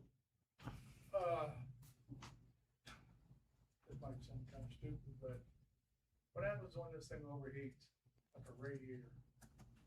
Radiator blows. What's this thing gonna do? We're gonna have a big fire. We're gonna have a lot of fire. We got a safety What's it gonna do? section. Big bomb and blow up? We've got a safety section, so we'll get to. Yeah, there's a that. safety There's a section safety section in here. there that Um, addresses that. Okay, so maybe we're thinking about this a little too hard. Any water, cooling, or other uses must be a closed loop or recycled system. The applicant shall, as part of the required water consumption study, state the amount of water, what's lost, replenished. It shall not be approved unless the applicant demonstrates the adequate supply of water. Maybe it was fine the way that it was. I think it's fine the way. That that's doesn't what I sound keep bad. thinking. I think you've got it pretty well covered. Maybe Been instead reading of it over even, and over, and it just seems like it. yeah. So the discharges, because that was one thing that was Yeah, mentioned. that's what we just Yeah. talked Not about. endanger, adversely affect the quantity. I mean, they're required the water consumption study that should have all of this in there that we can have reviewed by our engineer, whoever that is that we hire. Is there something that we want to state in there that the water system must be approved by our engineer and, Yeah, I think so. and if we feel like it's using too much at that time of the thing, we can state in our conditional use that it's got to meet this amount. You're over our conditional, our conditional use. You don't meet the conditional use. Should we just plop in there that, the Lincoln County reserves the right to have Right. I mean, I've got it in a different section. Yeah, well, Yeah, whether We need to yeah, to put it in add there. it, Put it but in there, we yeah. could put it in there, Yep. Yep. like as number 3, Reserves the right to. hire an outside source to Yeah. approve the proposed cooling system. Yep. I think it should say we will. Okay. Michelle, do you have that as number 3, please? Number 3. Okay. Somewhere else that you discuss what happens if they have to repair a piece of that land water, and so they shut it off and take it out. What are they doing with that water that they've taken out of the system? It says the discharges will not endanger. Are you talking about that, Nancy? Yeah, what are they doing with that discharged water? Where are they putting it? We have in, I think up here where it talks about wastewater management is water and wastewater capacity or certification of efficiency by a professional engineer for on-site wastewater treatment. Is that what we're talking about?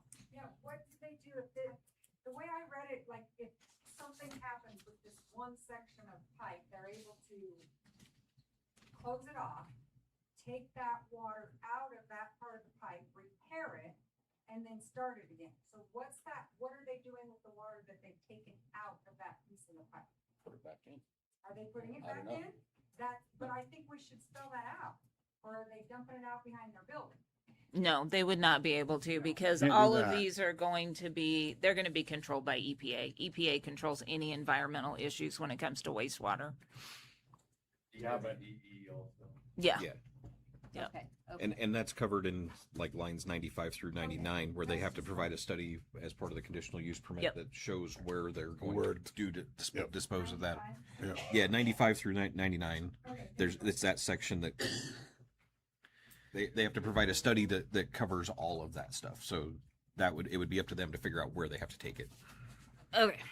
Okay, we were at, let's see. That would be for them to present when they bring it to Yeah. us. More than likely, they're not going to be using a cooling pond. Yeah, whether they have to take it to some sort of a treatment facility or that's what they have to tell us what they're going to do, and we have to tell them if that's okay. Yes. Yep. Okay. To have a plan for that. That's part of the application process and through the conditional use permit, that they have to present to us a plan, what they're going to do with that water or whatever, any portion of this. And that's where we reserve the right to have a third-party engineer tell us if what their plan is good. Well, don't you know how toxic it's going to be? Do you? No idea. No idea at all. Nope. So if it evaporates and goes into the air and the wind blows it by. That's where these environmental studies have to happen before they can even apply. Yep. And they have to have, and we have requirements in here for annual reporting on all of this. Okay. Continuing. 82205 site design. This talks about parking spaces. So we had a lot of discussion about parking spaces because the more concrete you put out there, the less actual land you have. So we got it down to one parking space for every one employee based on the maximum number of employees. Loading zones, and then again, access to data centers are designed so that traffic flow goes in and out. We do have a section on operational requirements. It talks about emergency response plans for hazards such as power outages, fires, natural disasters, and adequate fire suppression and detection systems. The emergency manager, and I'm not sure if I put that on here. Yes, he talked about, no, that's not in that section though, is it? Okay, it's on down to another section. So anyway, it talks about adequate fire suppression, noise mitigation, which we'll get into a little bit more detail, security measures. We've got some more things on site designs. Okay, this we talked about a little bit, and I know probably people in here are going to think we're crazy with the setbacks we put, but we talked a lot about setbacks, and we talked a lot about should they be 1,000 feet? Should they be 500 feet? Should they be 10,000 feet? In zoning and land use, you have to be able to justify your setbacks. So from the research we've done, these are a little bit different than like the wind towers. So wind towers, when they ice up and they're flying around, they will fling ice a half a mile. What does a data center do that's going to cause a problem other than maybe noise, which we're mitigating, and heat? You can't really, and I got to do a little research on EMF, so you can't really defend it to set it back there. So what we did was we set this to match the industrial district standards. Could we, I'm sorry, I'm gonna go ahead. interrupt you. Nope. Could we put something in there, and I'm looking at what was done in Loudoun County, Virginia, the data center capital of the United States, apparently. What they've learned is if near residential now or in the future, so if you looked at our land use plan, is it going to eventually move into residential? The setback would be 500 feet. Do they have any because of noise, or does it say anything like that? It just says 500 feet from residential. They just say recommended best practices for communities. Okay. That's recommended, not mandatory. What's that? Is that just recommended, or is that mandatory? Well, they say that 1,000 feet is ideal, but we're gonna go from 30 to 1,000. So, yeah, but again, it said if near residential. So we could always put that caveat in there that if it's not near residential, then maybe our setbacks aren't so extreme, but if it is near residential, to minimize any, Is residential one farmhouse or? I would say it would be a residential zoned area. That's what I was wondering. You come to Yeah. that. So if you have an agricultural property here and these properties over here are zoned suburban residential, then you'd be 500 feet from that. and to me, that would protect existing, because we have like with our cattle production facilities, you know, if you decide to build next to a cattle production facility, you're going to have to sign a paper that says, I know it may smell, I know it may do this or that, right? Yeah. But if you have your house, you've lived there for 30 years, and all of a sudden 30 feet from your property line is a data center, that, to me, that's a little bit different thing. Okay, so why don't we write in here, setback shall match the I-1 industrial district standards, front 30, rear 25, and side 10, unless abutting a residentially zoned district Yep. where setback shall be 500 feet, 500 feet. 1,000 feet, I don't know. What's your feeling? Come on up. I'll listen to you. Quick thing too, and I'm gonna just speak on behalf of Sutherland with, if it's a potential to be there. What about recreational?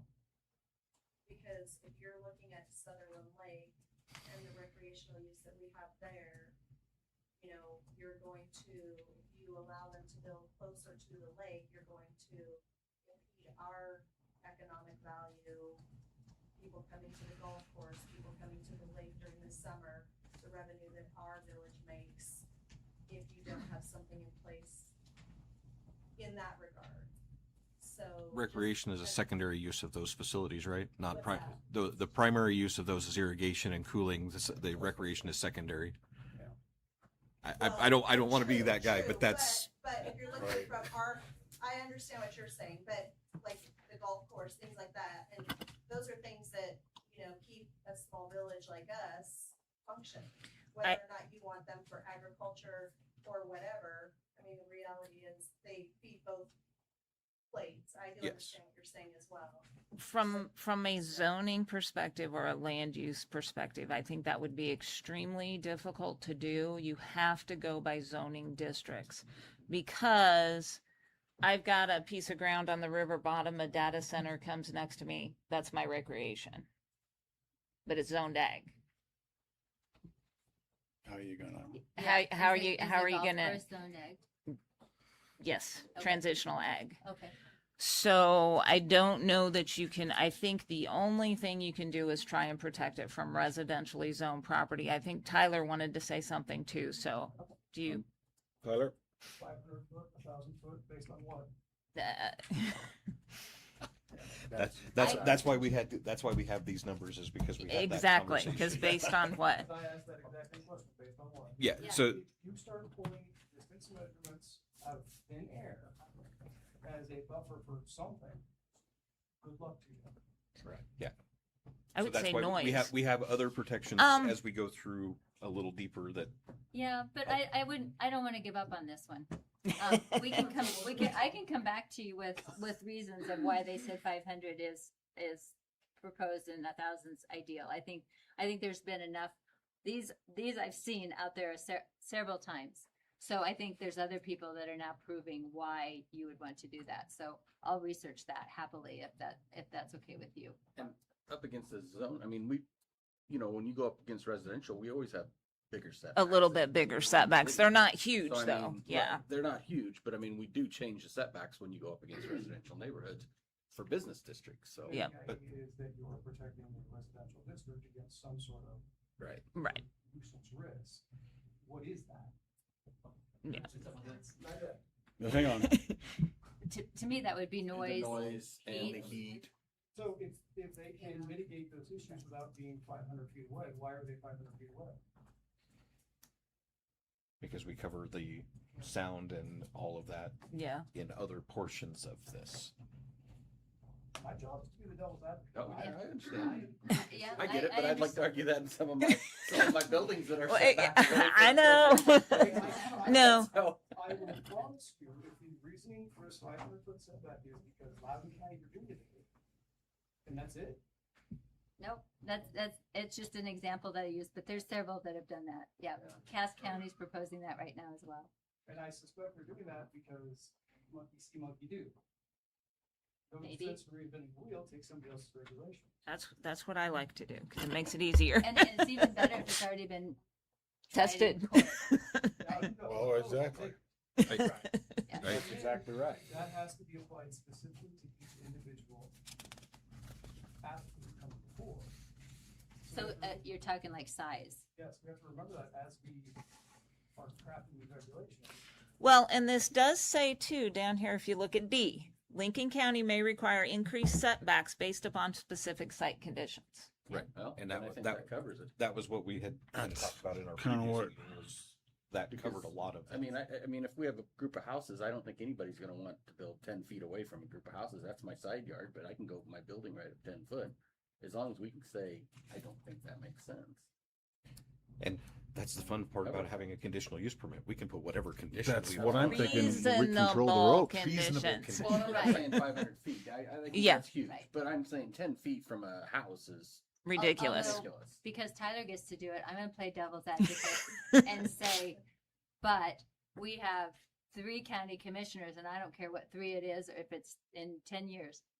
We have 3 that really want a project, and that project does not want to go whatever we put on D. And so then they're gonna go what we have up above. I have a question. and Go I ahead. don't know the answer to this. This is why Okay. I'm asking. I'll let you know. If you have farm ground and you take your residence, not your farm ground, can you say, my house is built on a 500 by 500 square lot, I want to have it rezoned residential, keep my farm agricultural, but I'm going to rezone. Just your resident? Where I'm saying, like, if it's me and I live out there, can I have my residence rezoned residential to protect my resident from? Spot zoning is not Right. a good. You cannot do spot zoning. You would have to go through a process like any other person rezoning a property. You'd probably have to amend the land use. You would have to then request a rezoning. Could you do it on a 500 piece? We have done worse. I like to go with property lines. Is it possible? Yes. Does that mean the planning commission and the board of commissioners would approve it? I can't tell you that. Yeah, and I get that, I just didn't know if that's like. It is possible, but again, like Mr. Edwards said, spot zoning. So if you've got a 50-acre lot and you want to take a 5-acre right in the middle there, typically, unless there's something in the vicinity that's zoned that way, chances are pretty unlikely. So I know you're talking about a house, but what happens if it's my milking barn or where my 300 pullets are? That's agricultural property. Right, but if they're putting the data center, and that still leaves a 500 to 1,000 if it's by my 300 house chickens, they're gonna hear the noise, or is that gonna be the 10 feet? It's gonna be It's- a lesser and less in, like in number D, Yep. it was it was. So we're not protecting agriculture if they move out. Well, who got it? From what? You tell me. I seen reports out there that the vibration stops chickens from laying and from cattle sloughing calves. I don't know. I want to be protected from the unknown. I'd like to be protected from everything too, but. No, not Yeah, everything. it doesn't, Not everything. This is coming into Okay, my in Okay, hang zoning, on. in zoning regulations, you have to have a fact behind what you're doing. A fact is not, I have seen a study that says, because there's probably a study that says chickens won't lay, but my guess is I can find a study that says it has no effect whatsoever. So there is no fact to that. The only fact, I mean, I get the industrial, not wanting this to be by a residential in the city, and he does serve on the city planning commission also. If an industrial district abuts a residential district, we increase the setback, but not by 500 feet. It's an additional 10, 15 feet, maybe something like that, just to protect them from that more intensive use. So in zoning, you have to be very realistic in what you're using as facts to back what you're saying. Otherwise, Tyler's going to play hell in court. With, I'm gonna win. Is there a high price to chicken? yeah. Maybe. Yeah. Martin, hang on. Martin, you got, So I think this may be a question for you. I didn't know, because you folks are talking about zoning, I didn't know how this related back to the section on sensitive percentage. One of the concerns is that Red team says they can easily strip adjacent properties of their sensitive receptor status if the neighborhood farmhouse or property has any form of token commercial registration, home business permit, or unpermitted barn. Its protected buffer vanishes. They'll map out the footprint directly against those downgraded boundaries. And so that's why I'm wondering where those two line up. The definition of sensitive receptors compared to now we're talking about zoning. I didn't know if there's a link there. These are all zoning regulations. Let me go back up to the definition of sensory receptors. There you go.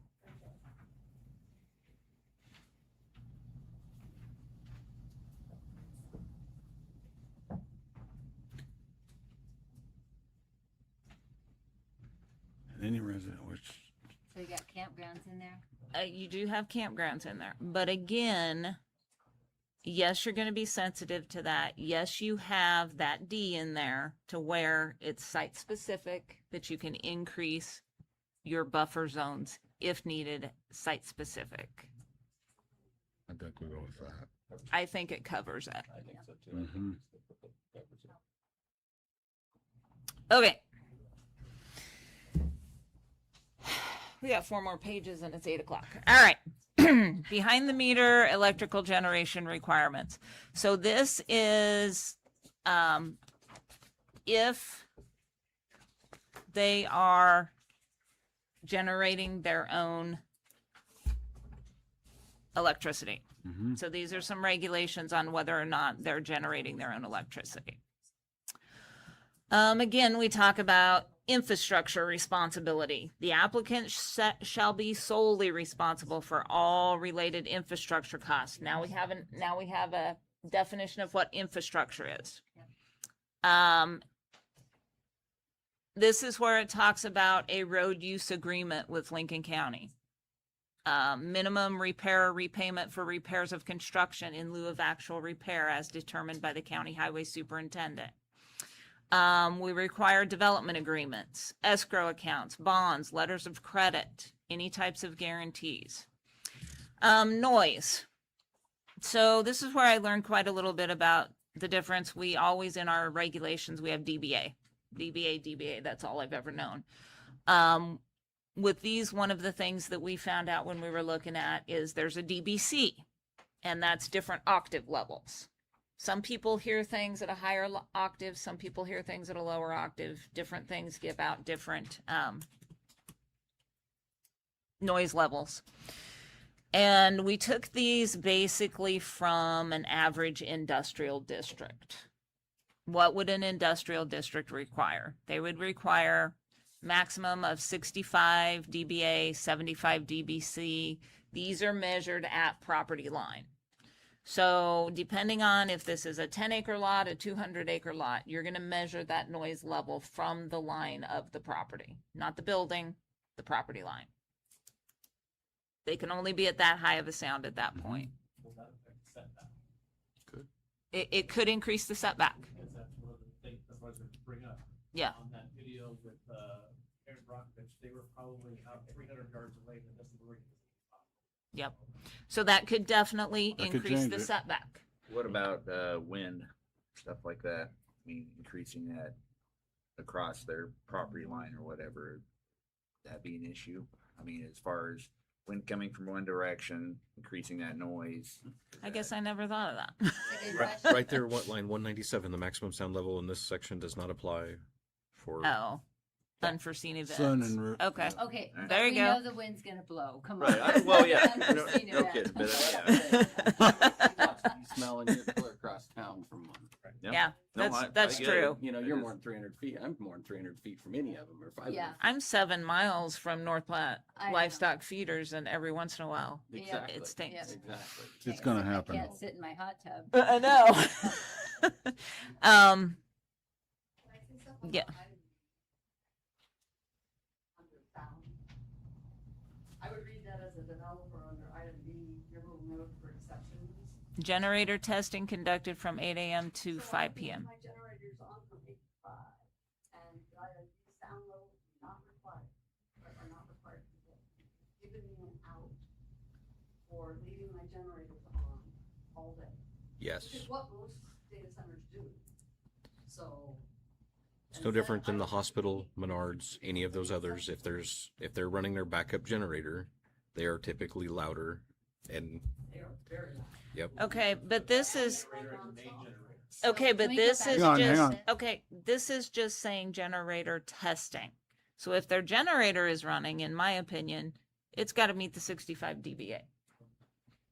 If they are testing a generator, then you got to hold it to a minimum. You test it between 8 and 5, and testing is not running it from 8 to 5. Testing is during the hours of 8 to 5, you can test the generator. That means turn it on, see if it works, turn it off. Testing shall be held to a minimum. Yeah. Yep. So otherwise, if they are running that generator 24 hours a day, They're not testing it. they're not testing it, they're using it, they're 65 dBA. That's how I read that. Mm-hmm. I read it as I can test my generator every day from 8 to 5. Oh, that's the different one. Every day, and I'll run it from 8 to 5 because my generator tests are 8 or 9 hours long. I mean, Okay, generator testing between 8 to 5, not conducted, can be conducted between 8 to 5. Shall be held to a minimum. I could put something on there. You cannot run it from 8 to 5. That's not what that means. That means you test it. An hour, 2 hours. Or I could put, if you are running your generator more than however long it falls under the other DBA. Mine tests for like a minute. Yeah. So jail I worked, I would test them for an hour. Why do we care where the sound comes from? Yeah. How about we just take the time out and just set the DBA that And their the generator DBA is has to the be far DBA. enough away from the property line that they meet the DBA regardless of when they're doing it. If the sound is the issue, make the sound the issue, not where it comes from. Yeah. Take out generator testing. All noises from that place has to be held to that standard. That would be the best thing. Does that take care of that? Yeah, okay. I think it would. Let's not peg it on the noise, let's peg it on something else. 'Cause this we can take care of, just by getting rid of the whole line about generator testing. Yeah. Okay. Just the noise is the noise. Do you have that in the minutes? Got it. Perfect. Okay. That'll work. Can we go back up and look at that just for a second? I think Mrs. Hibner had a question. Yes. I'm just wondering, like, so who enforces this? How often are these checks done? Is it on a daily basis? Is it on weekly, monthly? We can sit here and say all this, all we want. Who's the responsible party that is going to sit here and check this out? Can I say? Who's gonna hold them? Tyler, you get to go first. Well, then at the end of the day, the answer is me. I'm the one that goes in front of the judge, I get the order from the judge with his signature on it saying tear down the structure, and I give them a little time to comply, if they don't, send the sheriff out there with the construction company, tear the stuff down. I currently have one injunction sitting, waiting for someone to comply. I have two, where the landowner has, under threat of having the property torn down, comply. That's the way the law works. Follow the zoning, great, you don't hear from us. If you don't, you get a nice letter from you letting you know what the problems are, and asking you politely to fix them. If you don't, I've sent the sheriff out there with a summons to sue you. And I haven't lost yet. There's a lot of this stuff. Turn your mic on, they're saying. There you go. Who is it that would be holding the test? Well, we're getting to that, Mr. Morrow. Now, the question of who's checking on this, that's a little different. Who enforces it and who checks on it are a little bit different. I'm retarded, I'll do it.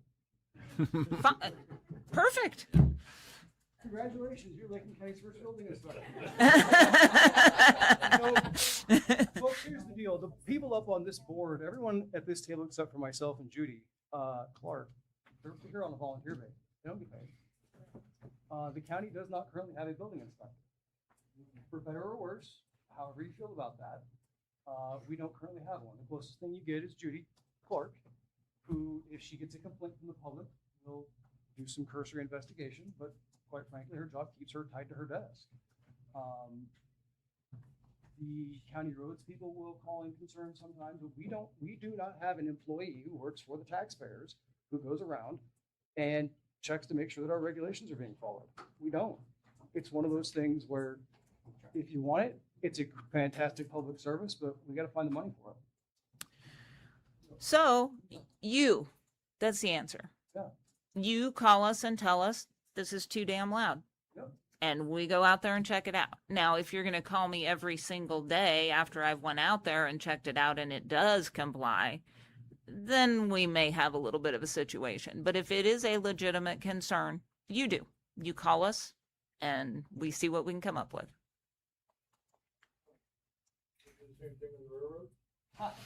I wish. They don't have Okay, to follow so zoning regs. we're going to take generator testing out of there. Everybody's being more with new regulations. If they're lighting up a parking lot, it can't go like this. It goes like this. Shines down on the parking lot, not in the neighbor's face.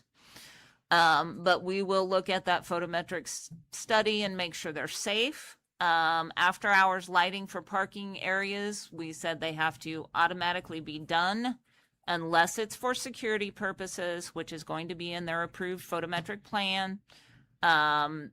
This will probably operate on a 24-hour basis, so we will probably have an approved photometric plan that lets them have lights 24 hours a day, but they will have the lumens focusing down on the parking lot and out to neighboring properties.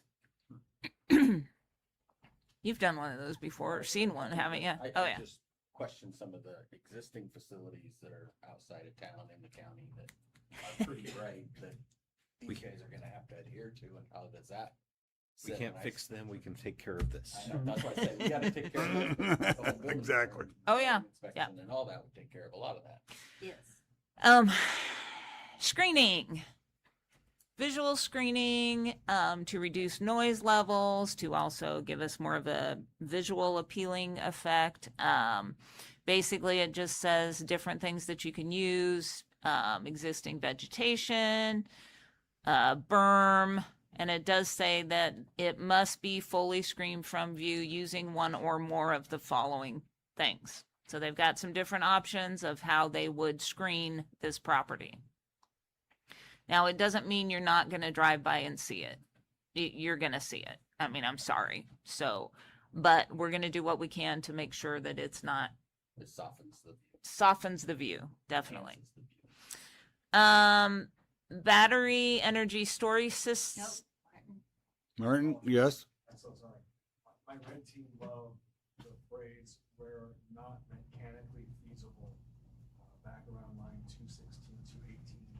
So the developer says, we'll simply have our equipment or cooling tower manufacturers issue a boilerplate technical letter stating that a total enclosure restricts required volumetric airflow and is not mechanically feasible. And then this dissolves their obligation to enclose the machinery, allowing them to drop the minimal perimeter fencing option. Sounds like they need to move their facility farther inland. And we're going to have an engineer that we've hired to see that it is mechanically feasible or not. So is that a case where you would maybe increase the setbacks Possibly. in order to? Or not allow it. So I'd Yeah. simply say, No. Yeah. No. you can move, if you have room on your property that you purchased or leased or whatever, you can move your facility 50 feet. Yep. And it will be mechanically feasible, and you're gonna continue to have your screening. Okay. Okay. Backup All of that power screening is- systems. In the event that it can't be fully enclosed. We do have another section that talks about battery energy storage. So this is, again, just as long as it complies with our regulations, state, local regulations. Again, backup generators have to comply with federal, state, and local regulations.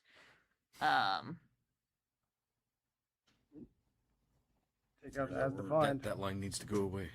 Line number 238 and 239, Michelle, if you can put that in the minutes, needs to go away. Oh, I don't think I'd throw it away. I just wouldn't refer back to section 82210. Right, the referring back to. In fact, I put only between the hours of 9 a.m. and 4 p.m. Okay, so, okay. So let me Because go this back one there again. specifically is backup Yeah. Routine testing shall be conducted only during, so you would say only from 8 to 5 Monday through as defined in section 8.22. No. So this one is only backup power. This is strictly defined as a backup power Okay. system. So routine testing shall be conducted between 8 a.m. and 5 p.m. Period. Okay. Monday through Friday. And we could do Monday through Friday. That way it's not bothering people on the weekends. Okay. Expansion. Now, so everybody in the room understands conditional uses, when they are approved, they go with the land Forever. forever and ever. Amen. Unless such time that they vacate that use for more than 12 months. So if this is given to Judy Peterson, gets a conditional use permit for a data center. She sells it to Brent Rogo. Brent Rogo can continue to use it under the same exact conditions. So But if he stops using it, then For it's 12 over. months, then it goes away. So any increase, we did have this set at 25% of a change or whatever. Anything that changes from their initial application is going to come back to you guys, going to go through the same process again. Is that what we want? And that's why we're requiring those annual reports from all of these different things. To give So us that way the we have a info. way to actually monitor that. Okay.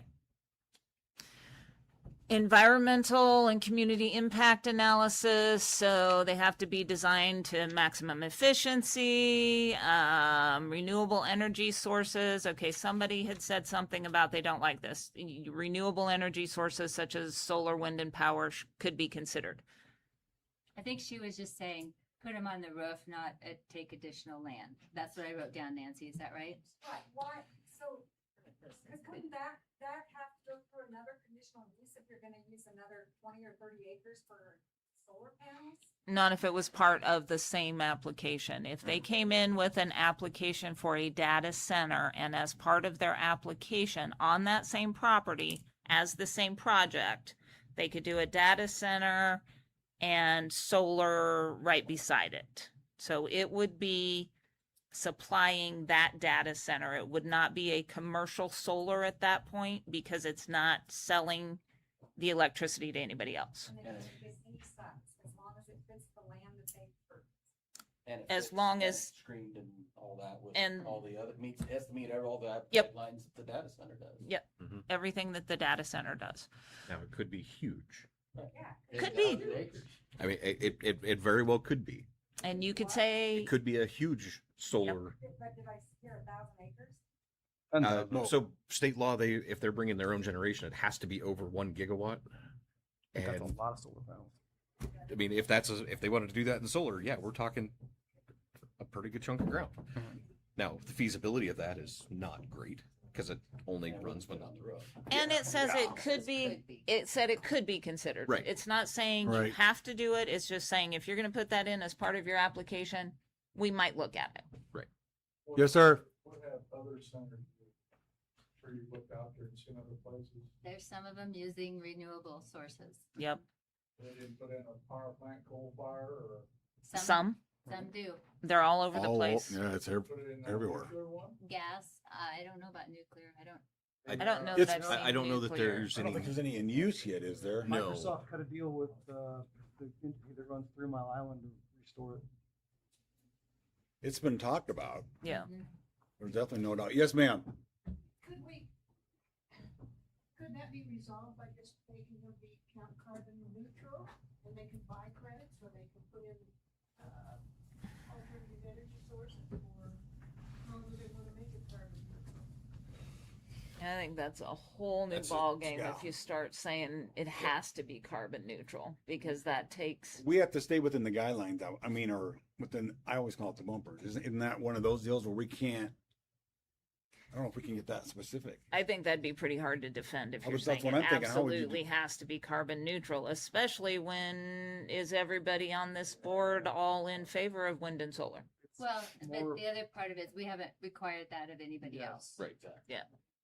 Unless you're going to make that a requirement For every industrial. every industrial use. You I cannot would do that. Absolutely not single out one entity. Okay. Thank you for your input. but- Alrighty. Then we have, Dumb question. Okay. Say they come in and decide to do this, and can the guy say no to them? absolutely. Sure. But we need to have something that gives us the right to say no. That's what we're doing here. That's the reason for this whole thing. While we're all doing this, this is a bunch of BS. Well, if they don't meet one of these requirements, it allows them to say no. If they. If we don't have any regulations, they tell us that they're just doing it. So if they You meet can all do the that. requirements, you can't say no. No, not necessarily. It's a conditional use. Not With the necessarily. conditional. Okay. Okay, let's keep going. Yep, let's keep going. We're on page 7. Let's keep going. We're gonna get there. Okay. So as part of the conditional use application, these are additional things that they have to provide, a site plan that shows all of these different things, improvements, floodplains, wetlands, waters, cultural and historic places, property within 500 feet of the boundaries, for potential nuisances. Evidence of disposal of materials. Here's where that disposal of materials, which would also be any wastewater, any type of materials that they're disposing of, and evaluations of potential impacts. So now they are supposed to be telling us with these studies, what are the side effects and how are they going to mitigate that? And then we get into this one that I think a lot of people really liked to talk about, decommissioning. So Before you go there, Judy, in line 95, number 8, you talk about what needs to be provided. But if you look, but it never says anything about a environmental and community impact analysis. My only suggestion was we add those words to number 8 on line 95. Just so you refer.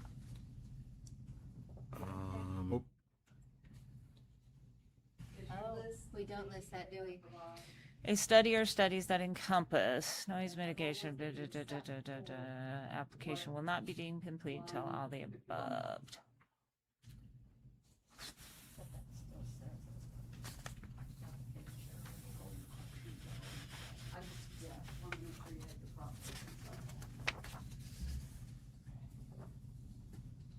I wonder if I would just put in here, I mean, we could add that, but I wonder if I would just put in here too, an application study or studies that encompass.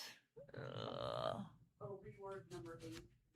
Yeah, that's what I was trying to think. Just reword number 8 a little bit to include that. No, I mean, You got that in the minutes, right, Michelle? Oh, yeah. Reword number 8. reword number 8. And it'll probably be something that says will consist of but not be 95. limited to, as long as it adheres to all the regulations or something of that nature. Okay. Okay. Thank you. Okay, page 7.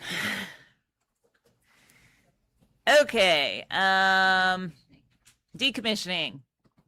Okay, so these are all the things we're trying to set in here and say, okay, if you go bankrupt, if you go away, these are the things that we are going to try and get rid of. Basically, we had a lot of conversation about they're going to build a great big warehouse building. Are we going to make them tear that down? Is that intelligent of us? Is it not? So there was a lot of discussion about that. So yes, all of the stuff that has to do with the data center, the equipment, the cooling equipment, the power generation, batteries, all of that specific stuff. So there was a lot of, maybe not a lot, but there was discussion about, okay, make them take down the building. But then there was a couple of individuals that said, yeah, but you got this great big building. Somebody could use it for something. I think Michaela was going to put her cows in there.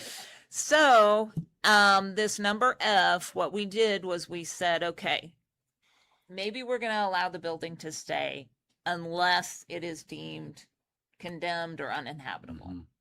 But So, it's repurposable. what do you guys think? I think I can't see tearing down. I hate it when we tear down old buildings and build new all the time, and unless it's deemed Condemned. detriment and Right. condemned. But it's just a wasteful society. I mean, you go to Europe and you see 200, 300, 400-year-old buildings. Yes. And Who deems it that though? Is it a, We would, at the time of decommissioning, we would have, at this point, I know you guys all want to throw out building inspector, but at this point, we would hire an engineer, because what I envisioned when this thing is built is we're gonna have an engineer hired to go out and do all the inspections to make sure that that building is actually adequate. So if they went into decommissioning, we would hire an engineer to go back out there and say, okay, look. And then ultimately it would probably be Tyler's call, because I think if you go through condemnation, it has to go through that. But So would that be at our cost or their cost? I would say everything we're doing is at their cost. Mm-hmm. So do we need to put that?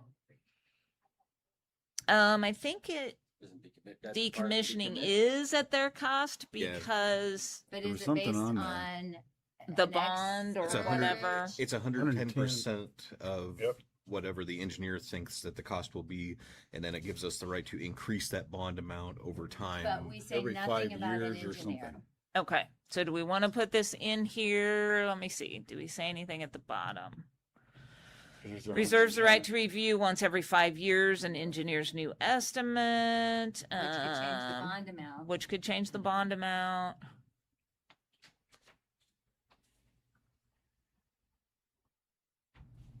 Such decommissioning cost estimate by an engineer.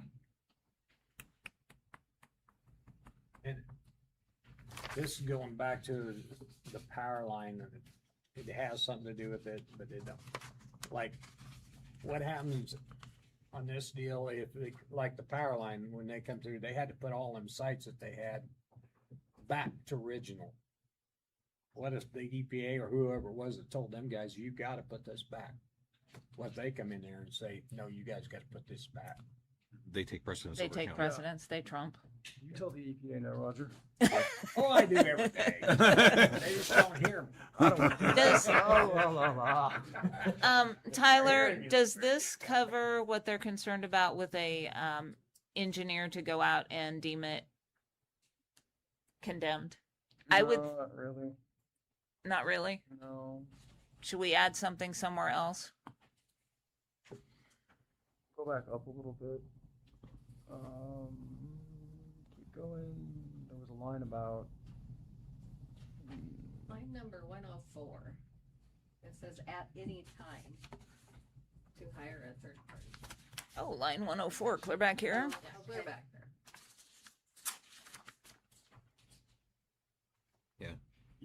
Lincoln County What reserves the the right heck? to Review anytime elements of at the property owner's expense. expense. Yeah. Does that cover And I guess everything? Yeah, that's to review the project. Not necessarily. Well, to me, that's part of the project. What is 8.22.03? What's the heading for that? Not that the heading. is Data center controlling. facility requirements. Oh. All principal and accessory structures associated with the data center shall be arranged. Should we and put signed, that- Blah, blah, blah. Should we put that same statement down in decommissioning? Yeah, I would simply change it from to review, instead of reviewing elements of the project, review decommissioning. Okay. So put line number 10 only to say review decommissioning, and we are going to put that clear down here as Three under E, Okay, 3F. or does it need to be F? Yeah. 3F. Yeah. Yep, that should work. 3F, so what, I guess. 3F, what it line would are you be on? like line. Line Yeah, 301, like that, yeah. but put it under, Oh, gotcha. put it under 2, so like Yeah. 306. Too far ahead. Yeah. 306. 306. Line yeah. 306. Okay. And then we get into site restoration. Martin, yes. Sorry, apologies. So back to lines 285 to 287. Both red team and blue team landed on this. So red team says this is the most financially lucrative loophole in the entire document. We will hire an asset valuation consultant to certify the resale value of our massive industrial transformers, high-grade copper cabling, substantial gear, and structural steel easily covers the projected cost of site demolition by subtracting this massive salvage value estimated from the 110% of the bond, we can drop our net required financial security bond to zero. Blue team recommended that we completely eliminate the salvage value deduction. The developer must post a clean, independent, engineer certified financial guarantee bond equal to 125% of absolute removal cost, fully binding all corporate successors. So basically just delete the line after decommissioning cost and increase the percentage from 110 to 125. Yeah. And take out minus the salvageable value of the data center. Is that what you guys want to do? I'm good with Yeah, that. I'm good with Take it. this in the amount of 125% of the estimated decommissioning cost, period. Period. Is that right, Martin? That line 296. 286. Seems like it covers that. 286 That and takes that 287. salvageable value out of it. For them to say, well, look what all these boards, so we don't know. Yep. Okay. Yep, thank you. Okay. Again, so in here it gives us the ability to hire an engineer to look at everything again because we just added that. The facility's going to be considered abandoned if it's ceased for 12 consecutive months. Within 6 months of that, the owner has to do all of these things. It says shall, so they have to do all of these different things. And then number 6 again covers us where if the property owner fails to complete the site restoration or comply with any portion of the approved conditional use permit, the county may utilize any lawful tool to get that taken care of. Safety and emergency responders. So this is in case of fire, in case of anything that happens out there. It talks about what the applicant has to do, again, at their cost. Number 1, they have to have an emergency response plan.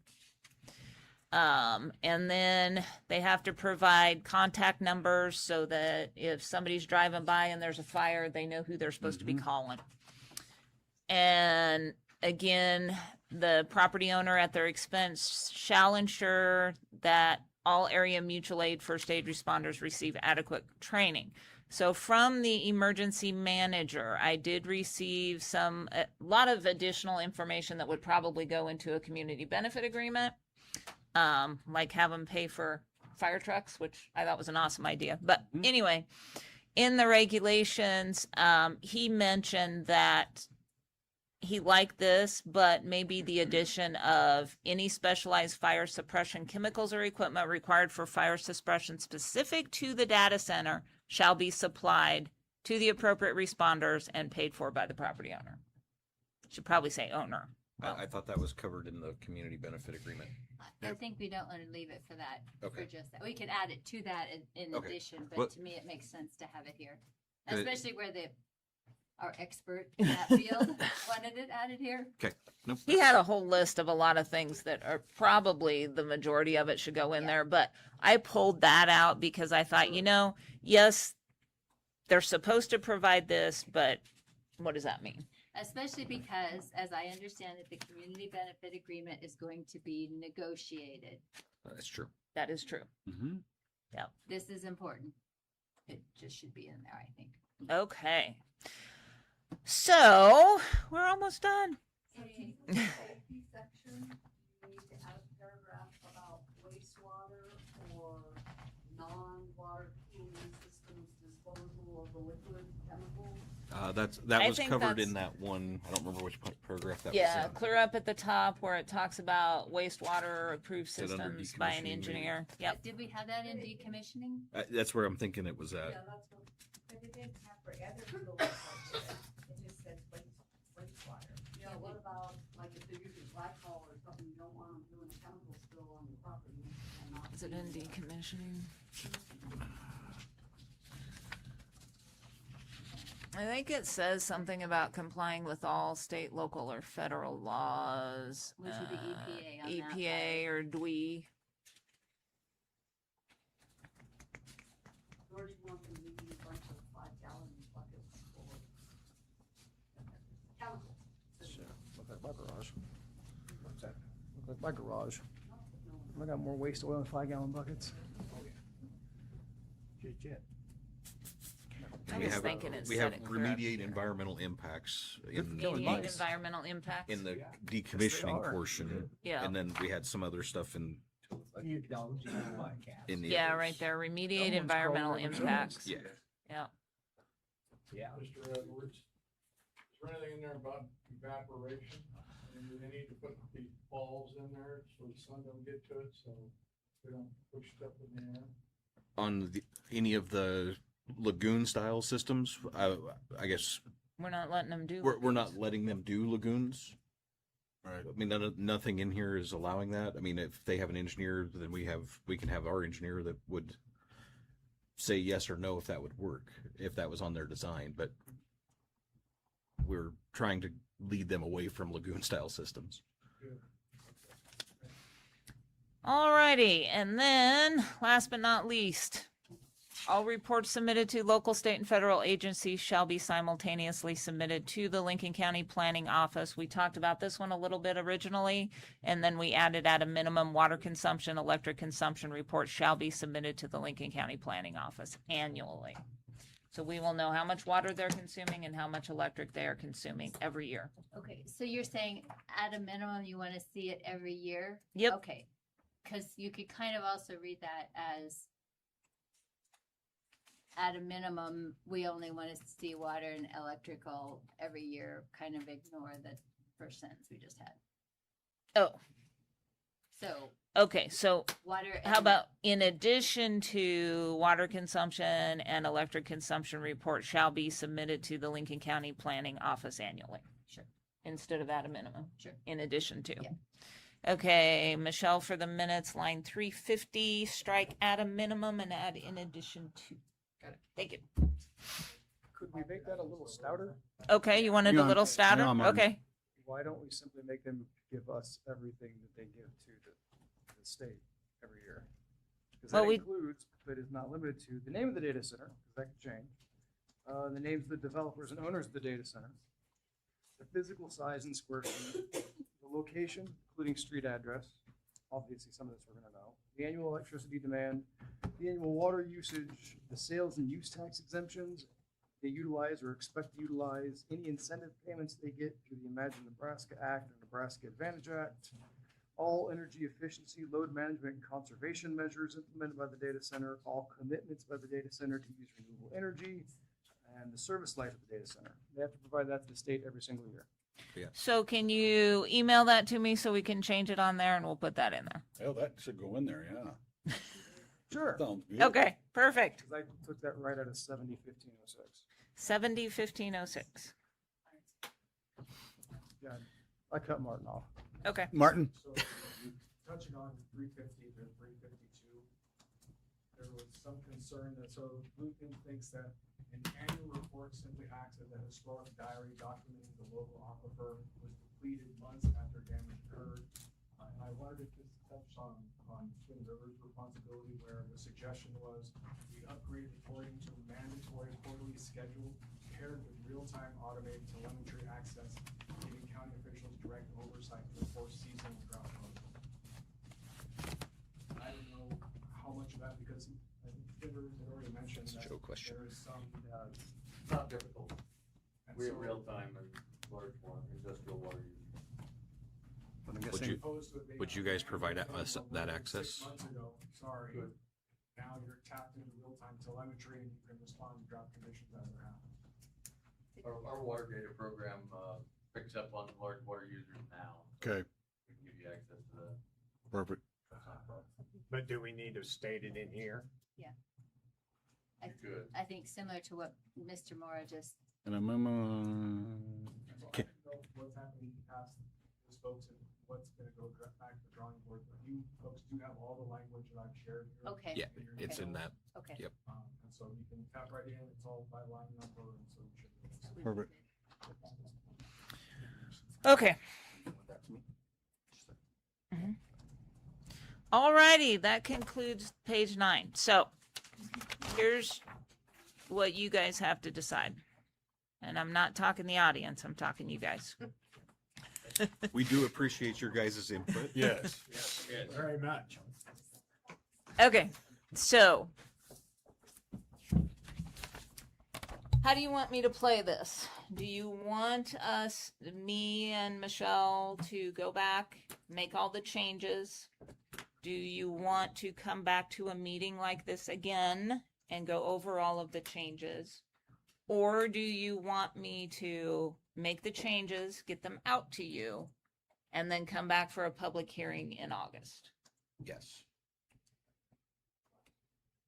Yes, public hearing in August. Let's get these. You on. want to just get it in place and get it done? Okay. Once the changes are made, because we already have the, I guess, subcommittee, you can send that out if there's anything that needs fixed. And then we we'll send already it have out to the that full tool. board. Correct. Okay. So, what I'm gonna plan on doing then is get these changes made, get them out to the committee to take a look at. I will make sure the rest of the board has them. Okay, keep me honest, Michelle. We want to get it out before, typically, we'll try to get it out a week ahead of the normal time that you get it. So you'll get something to the Thursday prior to the Thursday that you typically get your stuff. Yeah. Right. Does everybody get that? A week earlier, yeah, a week and a half. Okay, you got it on a Thursday. Okay. On a Thursday. With the same disclosure that we can share that with. You can Anybody share that it. asks. Yep, I'll write a little disclosure that, yep, everybody can see it. Do you have a shot clock too? So Starting next week. yes. Or this week. So the other thing I was going to ask you too, Right. can I go on to new business, was an old business, application. whatever? Well, let's do this. Let's, Finish this up first and yeah, then, okay. let's, so Okay. we've kind of combined the public hearing and our discussion. Okay. What rules do we need to close that portion of it? I or don't are think we so, good? because there's really no action and it's Okay, comments. So we okay, should then be I'm good. So hang on just a second before we move on. Okay, So, okay, just the plan again. I'm gonna make the changes. Michelle and I are gonna make the changes. We're gonna get it to the subcommittee. Subcommittee's gonna give the blessing. We're gonna get it out to the full planning commission board. Yep. Okay, everybody will be ready. I will set the publication date. We will have the public hearing on adoption of the regulations in the August meeting. Now, that does not mean things cannot change. You can still make an amendment. You guys have done this before. You can still make an amendment at that time if there's something else that we need to change. Or Then- anywhere down the line. Or anywhere down the line. Yeah, it's a Yeah. living, breathing document. We can change it. this gonna come out in the public then too? Yes. Yes. It will be out in the public. We will have another meeting just like this. Well, not just like No, this. just like this. It will not be just like this because it will be a public hearing, so Yes. much more specific on how things work. And we won't let you talk like we did. No. You'll have to come up, state your name, go sit back down. After 3 minutes. Yep. 3 minutes. But, So I will be gone the 11th and Vern is also gone the 11th. Is anybody else What? gone the 11th? I don't know, that's a long way down. I know. What are you guys? I don't know if I'm gone tomorrow. That's what Um, I gotta go home and find out if I'm going anywhere. yeah, I don't want to hold a special meeting. No, I'm just saying, Just for- have them let us know. for within the purposes, next yeah. couple days. set it and Yeah. then we'll, Doesn't and if we need to look like change a it, then we Yeah. gotta change it. I'm Okay. I'm just saying because we know we can get into a quorum issue. If we Yep. already know 2 people for sure gone. probably Third, at least 2 always. people Yeah. are gone, Okay. 3 people probably gone. Okay. We'll do a little poll and see where we're at. But yes, we will make sure everybody knows when the meeting is, And it will have a quorum. and it will have a quorum, and we will have a public hearing. Okay. Now I'm ready for the next one. Cool. All right, we covered that. Old business, I think we're good. Okay. 11, new business. Okay, I also, from our consultant, because of LB 663, I have some new language that he drafted for our conditional use section. Are you guys okay with me putting that on as the public hearing also for that same date? Yes. I would think so. Okay, I will do the same thing, get it out to you, let you know what changed. Tyler you might want to look at it, make sure that it's 100% on spot, on par. I mean, it looks good to me, but. Okay. Okay, and it did, 100% from Keith and Dave. Okay, Any other new business? Are we good? Thank you, everybody, for your participation. It's a big deal. And we're doing our best to handle it the best we can. And it's an ever-changing ordeal. Thank you. Smack your hammer. We are You adjourned. guys. Wham! I'm gonna break that sucker in half. What are they waiting for? What are they waiting for? To do what, huh? We're getting all riled up. Yes.